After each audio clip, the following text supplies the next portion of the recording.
Un jeune homme avance d'un pas décidé. Ses baskets frappent le trottoir avec détermination. Il se met à courir, dévalant le trottoir de la ville avec une destination précise en tête. Voici Juangong, dont le nom signifie protagoniste, un destin que ses parents souhaitaient pour lui. Alors qu'il entre dans une boutique, ses amis l'accueillent chaleureusement, annonçant son arrivée. Il explique qu'on s'est souvent moqué de son nom, mais il ne s'en est jamais soucié parce qu'il veut vraiment être un héros. Ngong demande si le jeu est en stock et son ami confirme qu'il lui en a mis un exemplaire de côté. C'est le remake d'un jeu célèbre appelé Night Saga, maintenant ressorti sous le nom de Night Saga Re. Le jeu raconte l'histoire du grand conflit qui se déroule entre les races humaines et démoniaques. Les joueurs peuvent choisir d'incarner le héros humain, un voleur, un guerrier en armure étincelante, ou ils peuvent se ranger du côté des démons dans leur royaume sombre et ardent entouré d'alliés puissants. L'autre option est de jouer Zephyr Ragnaro, le deuxième fils du roi démon. Ngong a terminé le jeu original plus de 10 fois en connaissant chaque personnage, objet et événement. Cette nouvelle version est encore plus excitante car c'est la première à sortir pour la réalité virtuelle. De retour à la maison, il se dirige directement vers sa chaise de jeu VR avancée. Il tient délicatement la petite cartouche de jeu prête à l'insérer dans la machine. Le jeune homme place ensuite l'élégant casque VR sur sa tête et s'installe dans son siège. Les bras croisés, il s'assoit avec assurance, tout à fait prêt à plonger dans le monde du jeu. Il prévoit de profiter d'une session légère pour aujourd'hui, ce qui pour lui signifie environ 8 heures de jeu. Alors que le système démarre, des flux vibrants de lumière numérique l'enveloppent complètement. Il se retrouve dans une étrange pièce ensoleillée, se demandant s'il s'est même connecté correctement car ce n'est pas la zone de départ habituelle. Il s'arrête de parler, remarquant son propre reflet et les étranges oreilles pointues sur sa tête. En regardant son nouveau corps, il voit un garçon aux cheveux blancs et aux yeux rouges et se demande quel est ce personnage. Une voix rauque appelle soudainement de la porte en demandant sarcastiquement si le fainéant dort encore. Un guerrier ORC ouvre alors un rideau exigeant qu'ils partent vite car ils ont un programme matinal. Le jeune homme est impressionné par les graphismes réalistes, mais son commentaire ne fait que semer la confusion chez l'ORC. Il se rend compte qu'il peut interagir et parler au personnage, une fonctionnalité qui n'a jamais été annoncée. Il demande nerveusement le nom de l'ORC, mais le guerrier semble mal à l'aise avec la question. L'ORC lui demande s'il l'a oublié, Karak, et lui dit ensuite de se dépêcher car tout le monde attend le prince Chutra. 29. Ingon se fige en réalisant qu'il doit s'agir de Chutra Ini, le 9e fils du roi démon, même s'il n'a jamais choisi de personnage. Se souvenant des commandes du jeu, il lève la main, dans l'intention d'ouvrir sa fenêtre de statut. Un écran holographique apparaît immédiatement confirmant que la commande a fonctionné comme prévu. La fenêtre montre que son nom est Chutra Ini et que toutes ses stats sont pitoyables, 5 points de moins que celles d'un PNJ normal. Après avoir vu ses faibles stats, il décide de vérifier quelles compétences il possède. L'écran affiche 2 compétences, la conquête et quelque chose appelé bonus de protagoniste. Il fixe le nom avec incrédulité, se demandant si c'est le bonus de protagoniste qu'il connaît. Karak passe de nouveau la tête derrière le rideau, lui criant de se dépêcher et Chutra accepte rapidement. Il sort de derrière le rideau en suivant le guerrier ORC impatient à l'extérieur. Mais en sortant à la lumière du jour, il s'arrête, choqué par le spectacle qui s'offre à lui. Une armée de soldats orques est rassemblée en formation, prête pour une grande bataille. Il demande à Karuk pourquoi ils sont sur un champ de bataille, mais l'ORC lui dit d'arrêter et de ne pas perdre de temps car ils doivent s'occuper des gars de l'éclair rouge. Karak se réjouit que ce soit son premier déploiement, mais Chutra panique en demandant ce qu'il est advenu du tutoriel. Il se rend compte qu'ils vont affronter la tribu ORC rebelle de l'éclair rouge qui a déjà levé son armée. Sa mission aux côtés du 7e prince et de la 8e princesse est de réprimer cette rébellion. Il se demande pourquoi ils n'ont amené que 10 hommes pour sa première bataille, mais Karak précise qu'il ne s'agit que d'une mission de reconnaissance. L'ORC lui demande ensuite s'il a mangé quelque chose d'étrange, soulignant son comportement bizarre, mais le prince se contente de le regarder. Ignorant le commentaire, le jeune prince lève la main pour invoquer une autre interface de jeu. Une mini-carte holographique apparaît devant lui, qu'il prévoit de garder active pour l'aider à se repérer. Il remarque immédiatement un chemin caché marqué sur la carte et se demande s'il s'agit d'un événement secret. Pendant ce temps, Karak étudie une carte physique et en conclut que leur itinéraire actuel prendra beaucoup trop de temps. Chutra dit avec assurance à son compagnon de le suivre, affirmant qu'il connaît un raccourci beaucoup plus rapide. Bien que sceptique, l'escouade ORC suit son jeune prince à travers les bois denses et inconnus. Le soi-disant raccourci s'avère être une ascension périlleuse d'une falaise abrupte et dangereuse. L'effort physique intense laisse Chutra en sueur et ayant du mal à reprendre son souffle. Après l'ascension difficile, le groupe arrive à une porte massive en pierre ancienne située à flanc de montagne. La porte est ornée de lourdes poignées en anneaux ornés montrant qu'elle a été scellée depuis longtemps. Karak est émerveillé et demande comment il a trouvé cet endroit et s'il est secrètement un mage, mais Chutra rejette l'idée. Voyant à quel point le prince est épuisé, Karak lui demande s'il va bien et Chutra déplore son faible niveau d'endurance. Il leur dit d'attendre pendant qu'il s'avance sur un seau lumineux sur le sol juste devant la porte. Au moment où il marche sur le seau, des flammes dorées jaillissent du sol en tourbillonnant autour de lui. La soudaine montée de puissance le prend complètement au dépourvu, le laissant stupéfait et confus. Alors que l'énergie l'enveloppe, une notification apparaît annonçant qu'il a réussi à passer au niveau supérieur. Il fixe son interface avec incrédulité, se demandant comment il aurait pu passer au niveau supérieur simplement en marchant. Son écran de statut confirme que toutes ses stats ont augmenté de 2 points et qu'il a gagné 2 points de compétence, ce qui lui fait prendre conscience de la puissance de son bonus. Un petit sourire se forme sur son visage alors qu'il comprend le véritable potentiel de son avantage unique. Carrick le sort de ses pensées, l'exhortant à se dépêcher et le prince accepte de le suivre. Il se sent confiant quant à ce qu'il attend, sachant qu'il n'est pas seul et qu'il a des alliés de confiance à ses côtés. Plus important encore, il se rend compte que son bonus de protagoniste signifie que même une catastrophe peut se transformer en une grande opportunité. Le groupe avance dans la grotte sombre dont les parois glacées et déchiquetées laissent entrevoir les dangers qui les attendent. Caro commente que le tunnel semble avoir été creusé par des nains qui, selon lui, vivaient dans le royaume démoniaque il y a longtemps. Alors qu'il s'aventure plus profondément, le guerrier ORC s'arrête soudainement, les yeux grands ouverts de surprise devant la découverte. Toute l'équipe explose de joie en trouvant un trésor caché d'armes naines abandonnées. Pendant que les orques célèbrent la découverte, Chutra reste calme, observant le trésor avec une expression réfléchie. Il tente de ramasser une épée d'apparence puissante, mais il est bloqué par des messages système l'informant que son niveau et ses attributs sont trop bas. Sans se décourager, il décide que la meilleure option est de garder les objets pour plus tard. Il pointe simplement une arme et pense à la commande pour la ranger dans son inventaire. Comme il s'y attendait, l'objet disparaît et apparaît dans son emplacement d'inventaire, confirmant que le système fonctionne de manière intuitive. Cependant, en vérifiant à nouveau sa mini-carte, il remarque que plusieurs points rouges ennemis apparaissent soudainement. Réalisant que les points représentent des ennemis qui approchent, il crie rapidement à tout le monde de se retirer immédiatement. Avant que les orques ne puissent réagir, un étrange cristal rougeoyant se matérialise entre deux d'entre eux et commence à se fissurer. Le cristal explose violemment, libérant une onde de choc d'énergie rose qui projette les soldats. De la fumée et des débris, un guerrier à la peau rouge s'avance, sa tribu émergeant de l'ombre. C'est Kaeshan, le commandant de la tribu de l'éclair rouge, et il les nargue pour être tombé dans son piège. Sans un mot de plus, le chef ennemi ordonne à ses soldats de charger et d'éliminer tout le monde. Les deux tribus orques s'affrontent violemment dans l'étroite caverne, le bruit de la bataille résonnant sur les murs. Kerak se bat férocement en première ligne, défendant ses hommes contre les forces ennemies écrasantes. Chutra reste figé au milieu de la bataille, serrant une épée alors qu'un de ses soldats tombe à proximité. Il sait qu'il doit faire quelque chose et envisage d'essayer de porter un dernier coup à un ennemi pour gagner de l'EXP facile. Voyant un ORC rouge distrait en combattant un de ses alliés, le jeune prince voit sa chance. Il se précipite et balance l'épée bon marché de toutes ses forces, visant un coup décisif, mais l'arme se brise inoffensivement contre la peau dure de l'ennemi, laissant le prince stupéfait. Le guerrier rouge se retourne lentement, ses yeux brillants de fureur alors qu'il se concentre sur son petit attaquant. Il pousse un rugissement terrifiant et se jette sur lui, ce qui provoque un hurlement de panique absolue chez Chutra. L'ennemi frappe le sol avec une force incroyable, fissurant la pierre alors qu'il charge. Un seul coup de poing puissant atteint le prince, le faisant voler en arrière dans les airs. Sa santé chute à un point critique, et il fixe la notification avec une terreur absolue. L'ORC enragé se dresse au-dessus de lui, prêt à porter le coup de grâce et à mettre fin au combat. Il ferme les yeux et pousse un dernier cri, se préparant à l'inévitable fin. Mais juste à ce moment-là, Carrick saute devant le prince, absorbant lui-même le coup fatal pour le protéger. Le loyal guerrier se retourne et crie à son Altesse de s'échapper immédiatement pendant qu'il le peut encore. Soutra fixe ses propres mains tremblantes en essayant de se convaincre que ce n'est qu'un jeu. Il décide qu'il en a assez pour aujourd'hui et essaie d'ouvrir le menu en se plaignant à quel point le jeu est hyper réaliste. Le prince regarde avec une expression confuse et rougissante, essayant de comprendre la sombre situation qui l'entoure. Il vérifie à nouveau ses compétences, mais la fenêtre n'affiche plus rien de disponible, effaçant les buffs qu'il avait vus plus tôt. Ses yeux s'écarquillent sous le choc et l'incrédulité, une goutte de sueur coulant le long de sa tempe alors que la vérité s'installe. Il fait défiler les options du menu en panique, réalisant avec horreur qu'il n'y a pas de bouton de déconnexion. Alors que ses alliés continuent de se battre et de tomber autour de lui, il s'assoit sur le sol, se demandant s'il est vraiment piégé dans le jeu.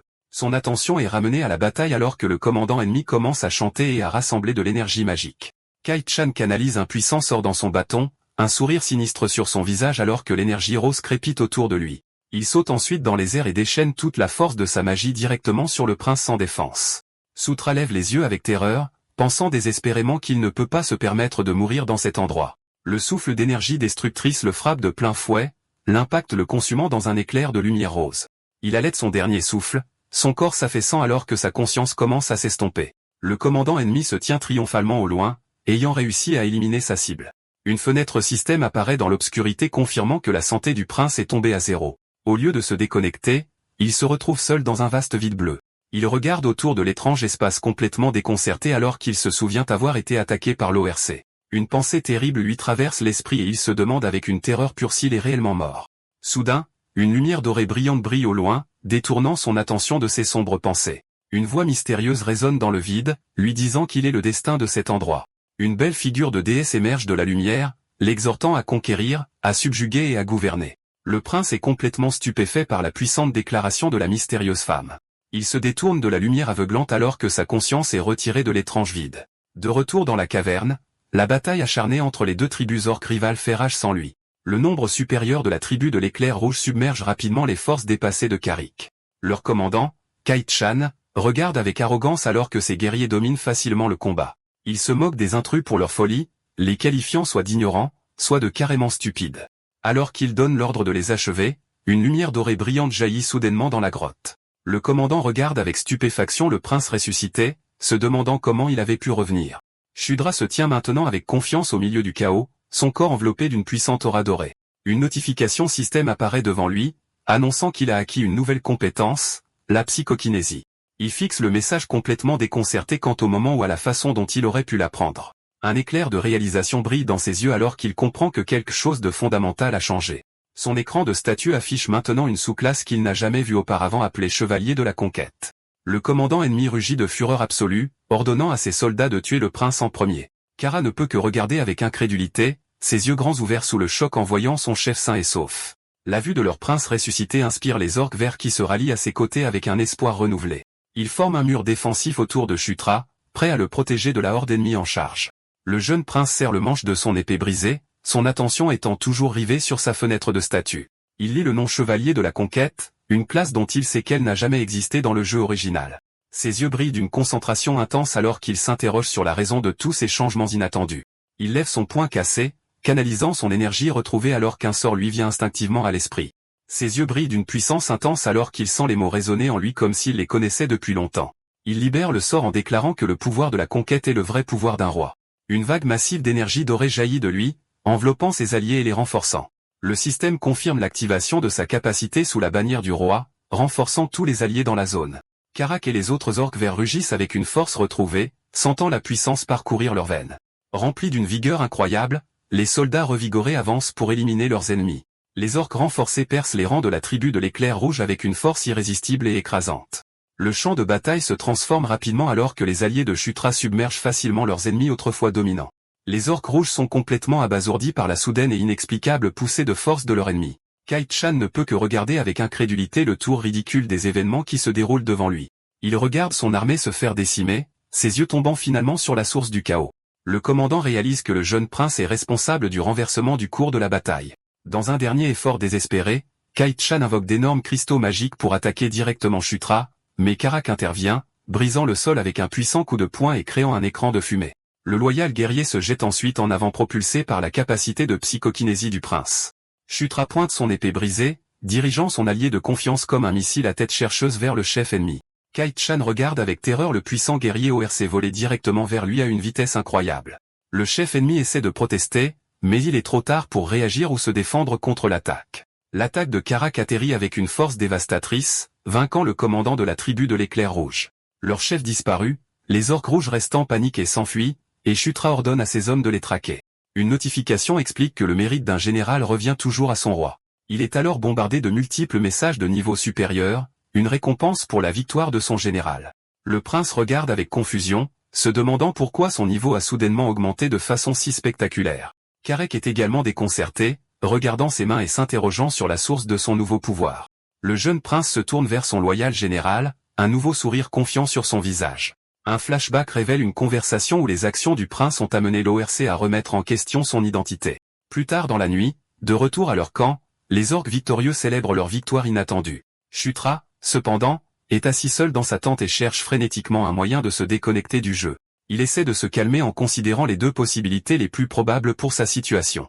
La première est qu'il est piégé dans la réalité virtuelle à cause d'un bug critique qui pourrait être corrigé plus tard.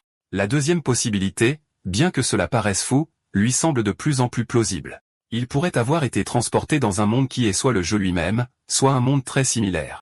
Les arrière-plans réalistes, les PNJ avec lesquels il peut réellement converser, tout pointe vers cette conclusion. Il vérifie même s'il y a des signes de pixelisation, n'en trouvant aucun, ce qui ne fait que renforcer sa théorie. La pensée terrifiante lui traverse l'esprit que s'il s'agit d'un monde réel, il pourrait devoir mourir pour y échapper. Il rejette rapidement cette idée, décidant qu'il est bien trop risqué d'essayer. La voix de Carrick de l'extérieur le sort de sa panique, lui demandant si le prince a un moment à lui accorder. Le loyal général entre dans la tente, le visage grave, alors qu'il s'apprête à discuter de quelque chose d'important. Il informe le prince d'un duel soudain, un sujet qui semble sortir de nulle part. Carrick explique qu'il a besoin de connaître les compétences de son chef à l'épée, mais Chutra s'interroge sur la nécessité. Le général lui lance une épée d'entraînement en bois, que le prince attrape avec un regard surpris. Carrack lui assure de ne pas s'inquiéter, promettant d'y aller le plus doucement possible pendant leur combat. Chutra se moque de la confiance de l'ORC, lui rappelant effrontément qu'il s'adresse à son prince. Avec un sourire déterminé, il déclare que s'ils vont se battre, ils devraient le faire correctement. Le guerrier ORC prépare sa propre épée en bois, se préparant à se défendre contre la charge de son prince. Chutra balance son épée sur le côté de Carrick, mais son attaque est maladroite et facilement esquivée. Un flashback humoristique montre l'ancien prince essayant faiblement d'apprendre l'escrime. Un autre souvenir le révèle essayant de casser un rocher avec un bâton, mais le bâton se brise. De retour dans le présent, Carrick part sans effort l'attaque du prince, le faisant trébucher en arrière. Le prince tombe par terre en se plaignant que l'ORC l'a frappé trop fort et trop soudainement. Une notification du système apparaît alors, annonçant qu'il a acquis avec succès les bases de l'escrime. Il regarde le message avec incrédulité, déconcerté par ce développement soudain et inattendu. Il se demande comment et quand il aurait pu apprendre cette compétence sans aucune formation préalable. Il se souvient alors du moment où il a appris la psychokinésie, réalisant qu'il acquérait des compétences en subissant des attaques. Carrick, voyant le prince au sol, suggère de mettre fin au duel, mais Chutra s'y oppose rapidement.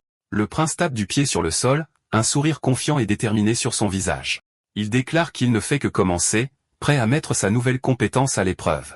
Avec un sens renouvelé de son objectif, il charge en avant, ses mouvements étant désormais beaucoup plus fluides et précis. Il rencontre le bloc de Carrick avec une frappe puissante, un éclair de lumière jaillissant lorsque leurs épées s'entrechoquent. Carrick est surpris par l'amélioration des mouvements du prince, se demandant pourquoi il a eu tant de mal au début. Le jeune prince poursuit son assaut, se sentant confiant dans ses nouvelles capacités et son contrôle.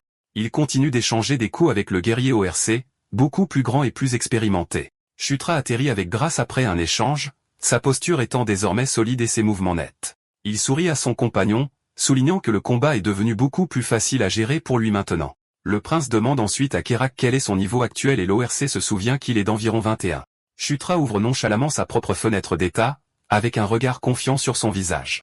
Il voit que son propre niveau n'est que de 7, mais déclare hardiment qu'il peut rattraper le général en un rien de temps. Il sait que contrairement aux autres dans ce monde, il peut facilement vérifier son niveau sans sorts spéciaux. Cela lui donne un énorme avantage car il peut voir ses statistiques détaillées et les renforcer avec des points bonus. Il saute dans les airs en lançant une autre attaque puissante contre le guerrier ORC surpris. Les deux continuent leur combat, les mouvements du prince devenant de plus en plus raffinés à chaque affrontement. Il se rend compte qu'avec ses avantages uniques, il peut devenir plus fort et surpasser tout le monde beaucoup plus rapidement. Pendant qu'ils se battent, il se souvient de l'intrigue principale du jeu Night Saga, en particulier de l'arc du royaume des démons. L'histoire suit le protagoniste Zéphyr alors qu'il vainc ses frères et sœurs rivaux pour devenir le nouveau roi démon. La partie la plus cruciale de cet arc est l'événement du jour du massacre, qui est obligatoire pour l'histoire. Cet événement est un incident majeur où Zéphyr tue tous ses frères et sœurs pour assurer ses propres ambitions. Puisqu'il est l'un des frères et sœurs, il figure évidemment sur cette liste de cibles à éliminer. Il vérifie la date actuelle, réalisant qu'il a encore 5 ans avant que l'événement fatidique n'ait lieu. Grâce à ses connaissances, sa priorité absolue devient d'empêcher l'événement et de devenir plus fort que Zéphyr. Carrack le trouve dans la forêt, lui demandant pourquoi il est là et s'il a oublié la réunion du jour. L'ORC semble agacé que le prince n'ait aucun souvenir de l'importante réunion. Il exhorte le jeune prince à se dépêcher, expliquant que tout le monde l'attend déjà pour arriver. Chutra rit nerveusement alors qu'il est assis à la tête de la table, face à ses deux frères et sœurs aînés. Il les salue maladroitement et il s'assoit en face de lui, l'un sirotant calmement son thé tandis que l'autre observe. Son frère aîné, Chris Moonlight, lui dit de parler confortablement car ils sont une famille après tout. Sa sœur, Caitlin Moonlight, se présente en notant que c'est leur première rencontre en face à face. Chris insiste chaleureusement pour qu'il l'appelle simplement grand frère et Chutra accepte nerveusement. Il se souvient que ces deux sont nés de la 4e reine, Hélène, la reine des lycanthropes. Il se souvient également que dans le jeu, Chris et Caitlin meurent un an avant le jour du massacre. Leur disparition est aux mains de Zéphyr et des autres enfants du roi démon, un événement tragique dans l'histoire. La principale raison de leur chute est le secret entourant la véritable filiation de Caitlin. Elle n'était pas réellement une enfant du roi démon, mais une fille illégitime issue d'une autre liaison. Caitlin l'interroge soudainement, lui demandant pourquoi il a combattu les ennemis au lieu de simplement explorer comme prévu. Avant qu'il ne puisse répondre, elle se lève et s'approche de lui demandant de vérifier s'il a été blessé. Elle se penche près de lui pour vérifier s'il a des blessures, prenant complètement le jeune prince au dépourvu. Elle lui rappelle qu'il est le plus faible des frères et sœurs et qu'il doit être plus prudent à l'avenir. Il est déconcerté par leur véritable inquiétude, se demandant si les enfants du roi démon sont réellement aussi proches. Chris intervient également, l'avertissant que s'il fait à nouveau quelque chose d'imprudent, il en subira les conséquences. Le prince regarde ses frères et sœurs en se demandant s'ils pourraient vraiment être des personnes au bon cœur. Un éclat déterminé apparaît dans les yeux du prince alors qu'il élabore un nouveau plan pour devenir plus fort.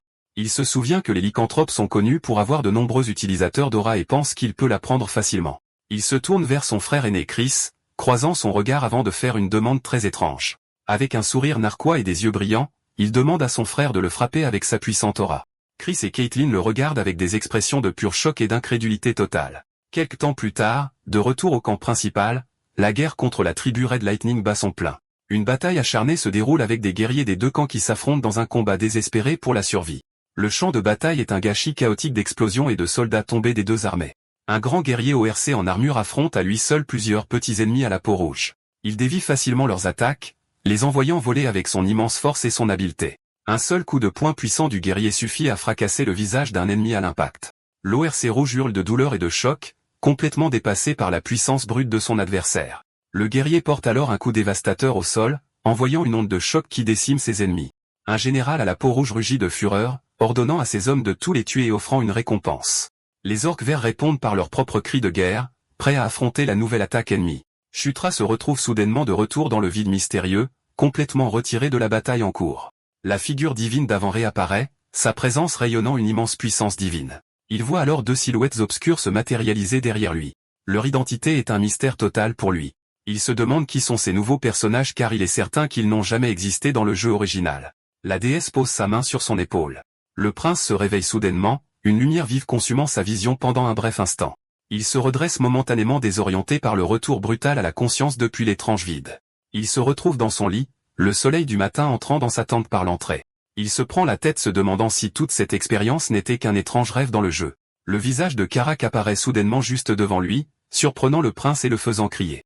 Il sursaute de surprise tandis que l'ORC note calmement qu'il a l'air bien après son épreuve. Le général se demande pourquoi il a supplié Chris de le frapper, soulignant qu'il savait que cela arriverait. Pendant que Karak parle, sous-traçant une étrange énergie le traversait, une nouvelle puissance s'éveillait. Une notification système confirme qu'il a acquis l'aura de niveau 1 et qu'il peut maintenant la sentir en lui. Il explique avec enthousiasme sa théorie selon laquelle se faire frapper par une aura peut réveiller la sienne, ce qui est à moitié vrai. Karak demande ensuite si le prince était responsable de la montée de puissance lors de leur dernière bataille. Après une brève pause, Shutra demande ce qui s'est passé pendant qu'il dormait et l'ORC confirme de grandes nouvelles. Il rapporte que le camp principal a également remporté une victoire majeure contre la tribu Burak. Le prince est confus car il pensait que seul lui et ses frères et sœurs avaient été envoyés pour soumettre les orques. Karok explique que le camp principal était dirigé par le général Bandel, un ogre qui vaut 100 hommes. Il se souvient que Bandel est un personnage ridiculement fort et qu'il était son préféré à utiliser en tant que Zéphyr. Une réalisation soudaine le frappe et il voit une nouvelle opportunité inattendue se présenter. Il se souvient que Bandel ne devient le subordonné de Zéphyr que dans 3 ans. Cela signifie qu'il a une chance de recruter le puissant général à ses côtés avant son frère. Il sait tout sur Bandel, de ses cadeaux et de sa nourriture préférée aux conditions pour l'influencer.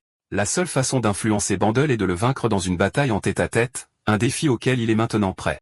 Grâce à sa connaissance approfondie du jeu et à ses nouvelles capacités, il est convaincu qu'il peut réussir. Il sourit, jurant de faire du puissant général ogre son subordonné avant que Zéphyr n'en ait la chance.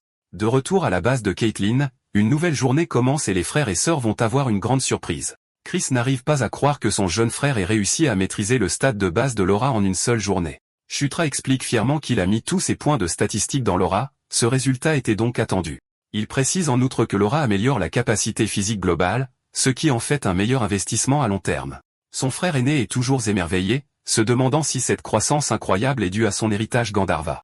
Chris demande alors s'il peut créer une carte du réseau de tunnels qu'ils ont découvert lors de leur mission précédente. Shutra confirme qu'il a une mini-carte et demande du papier et un stylo pour la dessiner pour eux. Chris est émerveillé par les détails, s'exclamant que c'est bien mieux que la carte qu'il possède actuellement. Il appelle avec enthousiasme son jeune frère un génie, lui prenant le bras dans une étreinte fière. Caitlin souligne que puisqu'ils ont anéanti l'escouade ennemie, personne d'autre ne connaît les tunnels. Elle dit ensuite au jeune prince qu'elle a encore une tâche importante à accomplir. Les frères et sœurs se dirigent vers le vaste paysage montagneux, prêts à commencer leur prochaine opération. Chutra se retrouve dans une autre mission de reconnaissance, acceptant son rôle de frère le plus faible pour le moment. Il note qu'au moins cette fois, ils ont des renforts grâce au crédit qu'ils ont gagné. Alors qu'ils marchent à travers la forêt, il remarque deux silhouettes encapuchonnées qui les observent depuis l'ombre. Il est surpris de voir sa sœur Caitlin parmi eux, son visage partiellement caché par le manteau. Il demande pourquoi elle porte soudainement un manteau, mais elle le fait rapidement taire, indiquant qu'ils doivent se taire. Elle explique qu'elle les accompagnera secrètement au cas où quelque chose d'inattendu ou de dangereux se produirait. Il est surpris par sa confiance, mais se moque de l'idée d'une réalisation axée sur ses propres objectifs. L'autre silhouette encapuchonnée se présente comme Serra, son nouvel adjudant pour cette mission importante. Caitlin lui dit de se concentrer sur la reconnaissance et de ne pas se soucier d'eux car ils suivront seuls. Le groupe s'aventure dans le réseau de tunnels caverneux et glacés qu'ils avaient découvert précédemment. Ils constatent que toutes les pièces sont complètement vides, sans aucun signe de vie ou d'objet de valeur. Kerak remarque que les nains ont dû tout emporter avec eux lorsqu'ils ont déménagé il y a longtemps. Le groupe poursuit son exploration en s'aventurant plus profondément dans les cavernes sombres et mystérieuses. Soudain, Kerak s'arrête en sentant que quelque chose s'approche d'eux depuis l'obscurité devant. Chutra vérifie sa mini-carte et confirme la présence d'un grand groupe d'ennemis à proximité. Il ouvre rapidement son inventaire, avec un regard confiant et préparé sur son visage déterminé. Il sort un objet magique flash spécial, une petite potion qu'il a apportée au cas où. Il murmure des instructions à Kerak, lui disant de demander à tout le monde de fermer les yeux à son signal. Un essaim massif d'yeux rouges brillants apparaît de l'obscurité, révélant un nid terrifiant d'araignées. Ce sont des araignées des roches, des monstres qui se déplacent en essaim et possèdent un puissant venin paralysant. Avec les ennemis maintenant en vue, il donne le signal et jette la potion magique flash en avant. La potion se brise sur le sol, libérant un flash aveuglant de lumière dorée intense. Toute la caverne est illuminée par l'explosion soudaine d'énergie radieuse magique. Les araignées des roches hurlent d'agonie, complètement désorientées et étourdies par le flash inattendu. Chutra explique que les créatures sont immobilisées par la lumière et ordonne à ses unités d'attaquer. Les soldats orques chargent, leurs cris de guerre résonnant à travers l'immense caverne glacée. Ils se heurtent aux araignées de roches immobilisées, les abattant avec leurs puissantes armes. Chutra se tient en retrait, observant la bataille et permettant à ses forces de gérer les menaces mineures. Il consulte à nouveau sa mini-carte, les yeux rivés sur le seul point rouge plus grand au milieu de l'essaim. Il sait que chaque meute a un chef, et celle-ci ne fait pas exception à cette règle universelle. Il appelle Kerak, lui disant de le suivre alors qu'ils partent à la poursuite du boss principal du nid d'araignée. Les deux se séparent du groupe principal, chargeant plus profondément au cœur de la caverne. Ils passent en courant devant la bataille en cours, se concentrant uniquement sur la recherche et l'élimination du chef des araignées. Ils se retrouvent bientôt face à face avec une créature monstrueuse à plusieurs yeux, beaucoup plus grande que les autres. Kerak pousse un cri de guerre féroce et se jette en avant, balançant sa hache de toutes ses forces. Son arme entre en contact avec la carapace dure de la créature, mais elle rebondit inoffensivement en créant une étincelle brillante. Le guerrier ORC est stupéfait par l'inefficacité de sa puissante attaque contre le boss. Il se plaint de la carapace incroyablement dure de la créature, que sa hache est incapable de percer. Shuktia se souvient du jeu que la carapace du monstre est en effet incroyablement difficile à briser. Il se souvient que sa seule faiblesse est le feu, mais il n'a pas de magie de feu à sa disposition. L'araignée massive pousse un grondement sourd, ses nombreux yeux fixant les deux petits intrus. Elle se jette en avant, prête à attaquer, ce qui oblige Kerak à se préparer à l'assaut imminent. Le prince crie rapidement à son compagnon d'utiliser le feu, lui rappelant la faiblesse de la créature. Kerak, cependant, est complètement perdu, se demandant où il est censé trouver du feu si soudainement. Une nouvelle voix appelle soudain Chutra, lui ordonnant de dégainer immédiatement son épée. Il regarde avec incrédulité, se demandant si la voix qu'il a entendue canalisait réellement la magie. Sa sœur Caitlin apparaît avec une puissante aura magique, demandant si son enchantement suffira. L'araignée massive se jette en avant, ses mandibules acérées prêtes à déchirer le jeune prince. Avec son épée maintenant enchantée de feu, il charge avec assurance pour affronter la bête de front. Ses yeux se rétrécissent avec une concentration intense alors qu'il se prépare à libérer toute la puissance de sa nouvelle arme. Il part l'attaque de la créature avec sa lame enchantée, l'impact créant une puissante onde de choc. Il saute ensuite dans les airs, sa cape flottant derrière lui alors qu'il se prépare à une frappe descendante. Il déclenche une puissante attaque de lame brûlante, engloutissant les nombreux yeux de l'araignée dans les flammes. L'attaque enflammée se propage sur le sol de la caverne, laissant une traînée de destruction dans son sillage. Il atterrit gracieusement, un regard confiant et déterminé sur son visage après l'attaque réussie. Il est ensuite inondé de plusieurs notifications de passage de niveau, une récompense pour avoir vaincu le boss. Il vérifie son statut et est heureux de constater qu'il a atteint le niveau 9, une étape importante. Sa sœur lui demande ce qu'était la lumière et il l'écarte en disant que c'est une bénédiction qui arrive parfois.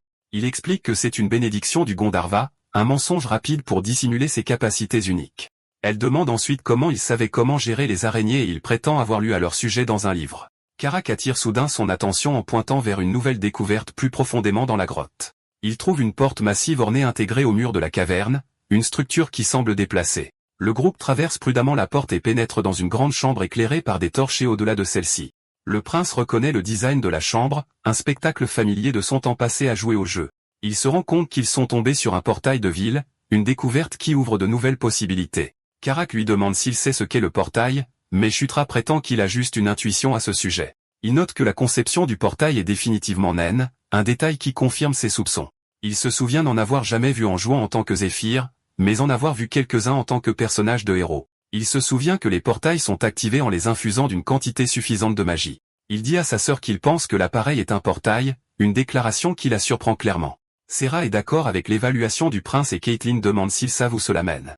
Karak aperçoit une plaque à proximité avec une écriture étrange dessus qui pourrait détenir la réponse. Le groupe se rassemble autour de la plaque pour examiner l'inscription en espérant trouver des indices. Caitlin note que l'écriture n'est pas la langue démoniaque commune et semble être une écriture naine. Elle demande ensuite si quelqu'un peut la lire, mais admet qu'elle-même ne connaît pas la langue. Elle se tourne vers Serra pour obtenir de l'aide, mais l'adjudante s'excuse également de son incapacité à lire l'écriture. À la surprise générale, Shutra lit nonchalamment l'inscription à voix haute, identifiant l'emplacement du portail. Il continue de lire, expliquant qu'il est connecté à un autre portail du même réseau. Il s'arrête soudainement, confus quant à la façon dont il peut soudainement lire et comprendre l'écriture naine. Une notification système apparaît alors, confirmant qu'il a acquis le script nain de niveau 1.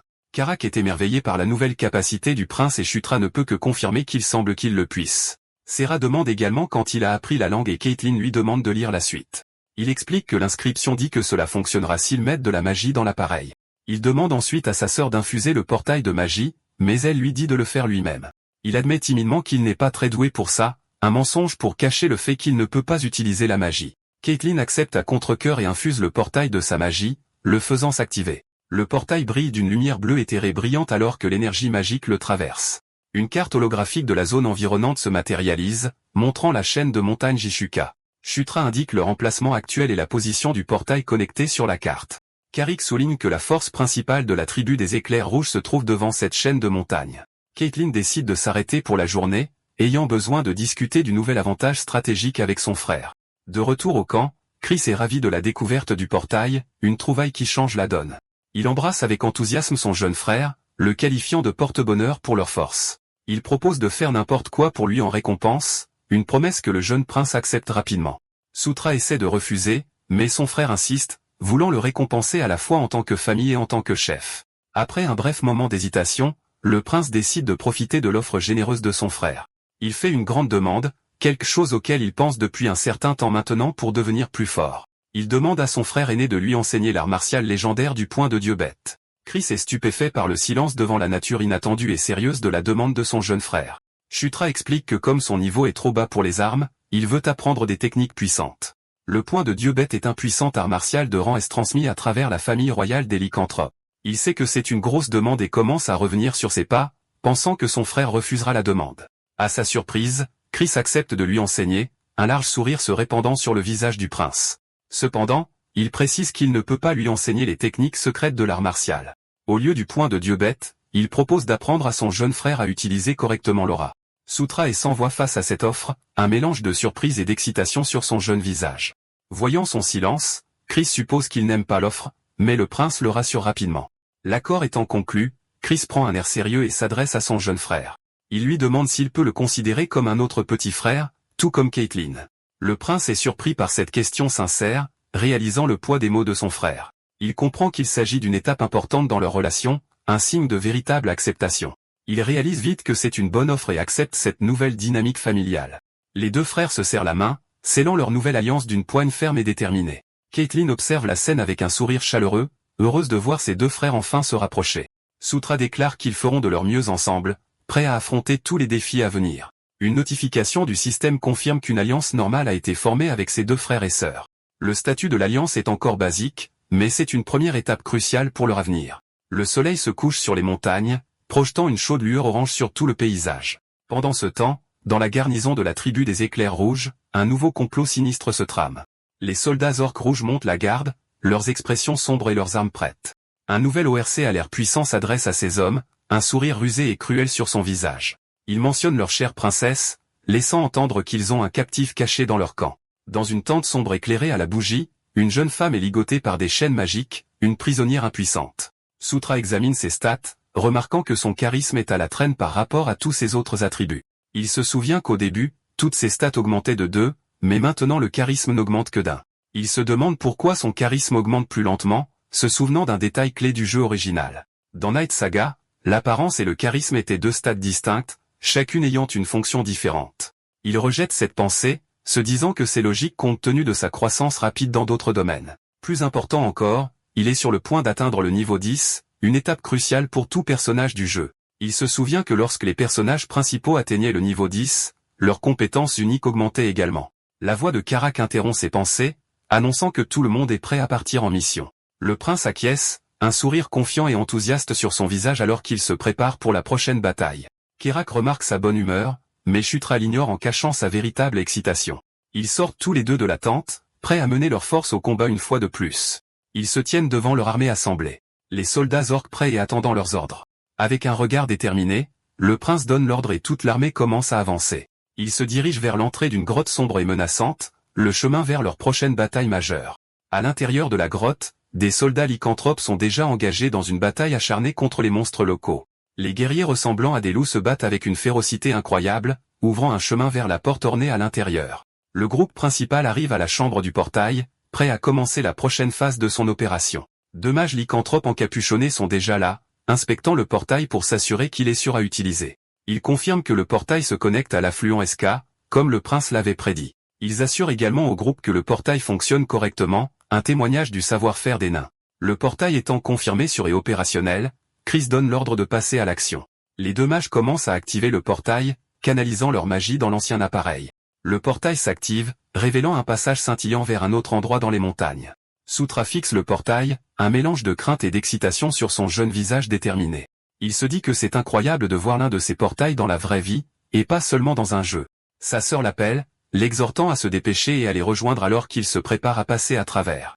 Il sort de ses pensées et se précipite en avant, prêt à suivre ses frères et sœurs vers l'inconnu. Il traverse le portail et arrive dans un nouvel endroit inconnu, un paysage rocheux et aride. Le prince regarde autour de lui en admirant le nouvel environnement avec une expression curieuse et observatrice. Ils se tiennent sur une haute falaise surplombant un immense campement ennemi étendu en contrebas. Chris est satisfait de la découverte confirmant que leurs informations sur la base ennemie étaient correctes. Il estime qu'il y a environ 5000 soldats ennemis et que leur priorité absolue devrait être l'officier de la logistique. Il expose un plan d'attaque en tenaille avec le général Vandal menant un assaut frontal. Cependant, Serra souligne que quelque chose semble étrange dans le campement en contrebas. Elle note qu'il y a beaucoup trop peu de troupes et Chris se demande où le reste pourrait être allé. Un son lointain attire leur attention, signe d'une bataille déjà en cours quelque part à proximité. Le prince regarde en direction du son confirmant qu'il y a définitivement un combat qui se déroule là-bas. Chris lui demande de concentrer son aura dans ses yeux pour avoir une meilleure vue du conflit lointain. Il fait ce qu'on lui dit, ses yeux brillant d'une faible lumière blanche alors qu'il améliore sa vision. Il peut maintenant clairement voir la bataille avec la tribu des éclairs rouges combattant une force inconnue. Il reconnaît un camp comme étant les orques des éclairs rouges, mais l'autre groupe lui est complètement inconnu. Le prince note que l'ampleur de la bataille est trop petite pour être l'armée principale du général Vandal. Il reconnaît les mystérieux guerriers comme des elfes noirs, une race connue pour ses compétences de combat féroce. Le reste du groupe est surpris par cette révélation, ne s'attendant pas à voir des elfes noirs dans cette région. Chutra explique qu'il peut le dire grâce à leur petite corpulence et au fait qu'ils montent des dracos. Chris aperçoit les elfes noirs se retirant du champ de bataille, un revirement soudain et inattendu. Il se demande si leur commandant est tombé car il se retire avec une vitesse incroyable. Le groupe est déconcerté, se demandant pourquoi le combat s'est terminé si brusquement et ce que tout cela signifie. Le prince est particulièrement perplexe, se demandant ce que les elfes noirs pourraient bien faire dans cette région. Plus tard, de retour à leur camp principal, les frères et sœurs reçoivent un appel holographique du général Vandal. Le général les félicite pour avoir découvert le portail, une rumeur dont il avait déjà entendu parler. Il félicite l'armée du prince Chris pour son impressionnante découverte, en demandant comment il savait qu'il était là. Chris attribue tout le mérite à son jeune frère qui affirme humblement qu'il a juste eu de la chance. Le général promet une belle récompense du château du roi démon pour sa précieuse découverte. Il pose ensuite des questions sur une petite escarmouche qui s'est produite près du camp de la tribu ORC des éclairs rouges. Le général explique que ce sont les elfes noirs qui semblent s'être jetés dans la bataille de leur propre chef. Chris est confus car il avait entendu dire qu'ils étaient censés être des renforts du château du roi démon. Le général Ogre précise qu'il y a un problème, une complication sérieuse dans leur plan. Il révèle que le commandant de l'unité d'elfes noirs a été capturé par les orques des éclairs rouges. Shutra demande qui est le commandant capturé, une information cruciale pour leur prochaine action. Vandal les informe que c'est quelqu'un qu'ils connaissent bien, une personne de grande importance. Le commandant capturé n'est autre que la 6e princesse, Felicia Doomblade, une autre de leurs sœurs. Chris et Caitlin sont choqués d'apprendre que leur propre sœur a été capturée par l'ennemi. Elle est la fille de la 3e reine et d'une ancienne princesse elfe noire avec un frère jumeau nommé Sylvan. Shutra se souvient que dans le jeu, les 2 frères et sœurs faisaient partie de la faction de la 4e princesse Anastasia. Il se demande pourquoi Felicia s'est présentée dans cette région, pensant qu'elle pourrait essayer de s'attribuer tout le mérite. Chris demande si la tribu Red Lightning sait que leur captive est une princesse elfe noire. Le général admet qu'il n'a pas encore été en mesure de confirmer cette information auprès de ses sources. Le groupe discute de son plan, décidant de la sauver si possible, mais sans négociation préalable. Chris déclare qu'il n'a pas l'intention de baisser la tête devant l'ennemi pour obtenir sa libération. Le général Ogre accepte de rassembler plus d'informations et de les contacter si de nouveaux éléments se développent. Une fois l'appel terminé, les 3 frères et sœurs se tiennent en silence, contemplant leur prochain mouvement. Chris brise le silence, un sourire ironique sur son visage alors qu'il commente la capture de leur sœur. Caitlin insiste sur le fait qu'ils doivent la sauver si elle est toujours en vie, mais son frère l'avertit que ce ne sera pas facile. Elle est décontenancée par son hésitation, réalisant les dangers potentiels d'une mission de sauvetage. Avec un regard déterminé, elle déclare qu'ils doivent la sauver car elle est leur sœur après tout. Chris hésite, une goutte de sueur coulant le long de sa tempe alors qu'il évalue les risques et les avantages. Il sait qu'elle a raison, mais les aspects pratiques de la situation le rendent prudent quant à leur approche. Les soldats lycanthropes montent la garde à l'extérieur de la tente, leur forme de loup prête au combat. Chris rassemble ses frères et sœurs et ses généraux, exposant un plan simple et direct pour le sauvetage. Pendant que le général Vandal attire la principale force ennemie, ils lanceront une attaque surprise par derrière. Il se poussera ensuite au centre de la garnison pour semer le chaos pendant que les autres mèneront à bien leur mission. Shutra confirme les objectifs de la mission, brûler les réserves de nourriture, détruire l'armurerie et sauver Felicia. Chris ajoute une condition cruciale. Si les choses deviennent trop dangereuses, ils doivent se retirer immédiatement. Caitlin s'y oppose, mais son frère la fait taire, lui rappelant qu'il est également chef d'unité. Il soutient qu'ils ne peuvent pas laisser les actions égoïstes de Felicia ruiner toute leur opération et risquer davantage de vie. Shutra se rend compte que Chris ne veut pas réellement sauver leur sœur, une révélation surprenante et froide. Il se demande ce qui a pu se passer entre eux pour provoquer une telle rupture dans leur relation. À la tombée de la nuit, les forces du général Vandal commencent leur avance sur le campement ennemi. Le général mène la charge, ses guerriers poussant de féroces cris de guerre alors qu'ils se précipitent en avant. Le général Ogre rugit, ordonnant à ses hommes d'abattre la tribu du tonnerre rouge de toute leur force. Pendant ce temps, Chris et son unité observent la bataille qui se déroule depuis une haute falaise surplombant le camp. Ils observent les mouvements de l'ennemi en attendant le moment idéal pour lancer leur attaque surprise. De leur point de vue, ils voient les forces de Vandal se heurter à l'ennemi, des explosions illuminant la nuit. L'assaut frontal est un gâchis chaotique de roches volantes et de combats désespérés au corps à corps. Un puissant guerrier ogre de l'armée de Vandal charge dans la mêlée, prêt à faire des ravages. Il rugit de fureur, ses yeux brillant d'une lumière rouge menaçante alors qu'il ordonne à ses hommes de les tuer tous. Carrick demande s'ils doivent se joindre au combat, mais Shutra lui dit d'attendre le signal. Les 2 armées sont enfermées dans un conflit brutal et sanglant, avec des pertes croissantes des 2 côtés. La bataille est un tourbillon chaotique de haches oscillantes et de cris sauvages désespérés de guerre.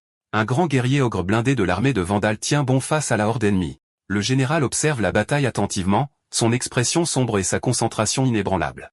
Vandal donne le signal et toute son armée commence à se retirer du champ de bataille. Chris regarde le camp ennemi être englouti par les flammes, résultat de leur retraite stratégique. Il s'adresse ensuite à ses propres troupes, leur disant que c'est à leur tour d'entrer dans le combat.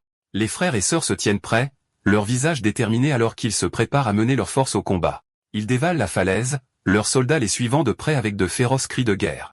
Les orques de la foudre rouge sont complètement pris au dépourvu par l'attaque de flanc soudaine et inattendue. Les soldats lycanthropes et orques percent les rangs ennemis avec une force sauvage et imparable. Caitlin avertit son jeune frère de faire attention alors qu'il se précipite au cœur de la bataille chaotique. Shutra relève sa mini-carte, l'utilisant pour naviguer avec précision dans le camp ennemi. Il crie à son unité de le suivre vers la gauche, un chemin direct vers les réserves de nourriture de l'ennemi. Carrack rugit de fureur, ordonnant à ses hommes de tuer jusqu'au dernier des soldats ennemis. Il se heurte à un ORC rouge, sa puissante hache surpassant facilement l'arme de son adversaire. L'ennemi crie de douleur et de choc alors qu'il est envoyé voler par la force de l'attaque de l'ORC. Carrack poursuit son saccage, un tourbillon de destruction au milieu des forces ennemies. Il détourne sans effort une autre attaque, son habileté et sa force étant bien supérieures à celles de ses adversaires. Une notification système apparaît devant Shutra, annonçant qu'il a appris le lancer de poignard niveau 1. Il sourit, une nouvelle compétence mortelle désormais à sa disposition pour utiliser contre ses ennemis sans méfiance. Carrick est émerveillé par la nouvelle capacité du prince, mais Shutra la rejette, l'exhortant à continuer d'avancer. Ils arrivent aux réserves de nourriture et le prince ordonne à ses hommes de les incendier immédiatement. Il se souvient soudain de Felicia, un regard d'inquiétude sur son visage alors qu'une pensée sombre lui traverse l'esprit. Il dit à Karak qu'ils doivent d'abord trouver Felicia, mais l'ORC ne sait pas comment ils peuvent la localiser. Le prince relève à nouveau sa mini-carte, un regard confiant et déterminé sur son jeune visage. Il explique que puisque Felicia est un PNJ neutre, elle devrait être marquée en bleu ou en violet sur la carte. Ses yeux s'écarquillent de surprise lorsqu'il aperçoit un seul point violet dans une tente voisine sur la mini-carte. Il dit rapidement à Carrick de le suivre, et il se précipite vers la tente où sa sœur est retenue captive. Ils font irruption à travers le rabat de la tente, leur entrée soudaine prenant l'occupant complètement au dépourvu. Shudra scrute la pièce, certain que c'est le bon endroit, mais Felicia est introuvable. Une voix l'appelle par son nom et il se retourne pour voir sa sœur aînée debout là, saine et sauve. Elle est liée par des chaînes rouges brillantes, une retenue magique qui l'empêche de s'échapper seule. La 6e princesse, Felicia Doomblade, lui demande comment il a réussi à la trouver dans le camp ennemi. Elle est clairement surprise de voir son jeune frère, un regard d'incrédulité sur son beau visage. Il lui dit qu'il est trop dangereux de rester et qu'il va la détacher pour qu'il puisse s'échapper rapidement. La princesse reste silencieuse, son expression illisible alors qu'elle analyse le sauvetage inattendu. Après l'avoir libéré, ils s'échappent de la tente et commencent à retourner vers leur propre force. Felicia est surprise d'apprendre que ses autres frères et sœurs sont également là pour la sauver de l'ennemi. Elle se demande si quelqu'un qui n'était pas censé se présenter est venu à son secours, un soupçon dans sa voix. La voix de Kerak perd soudain l'air, les avertissant que l'ennemi se rapproche rapidement.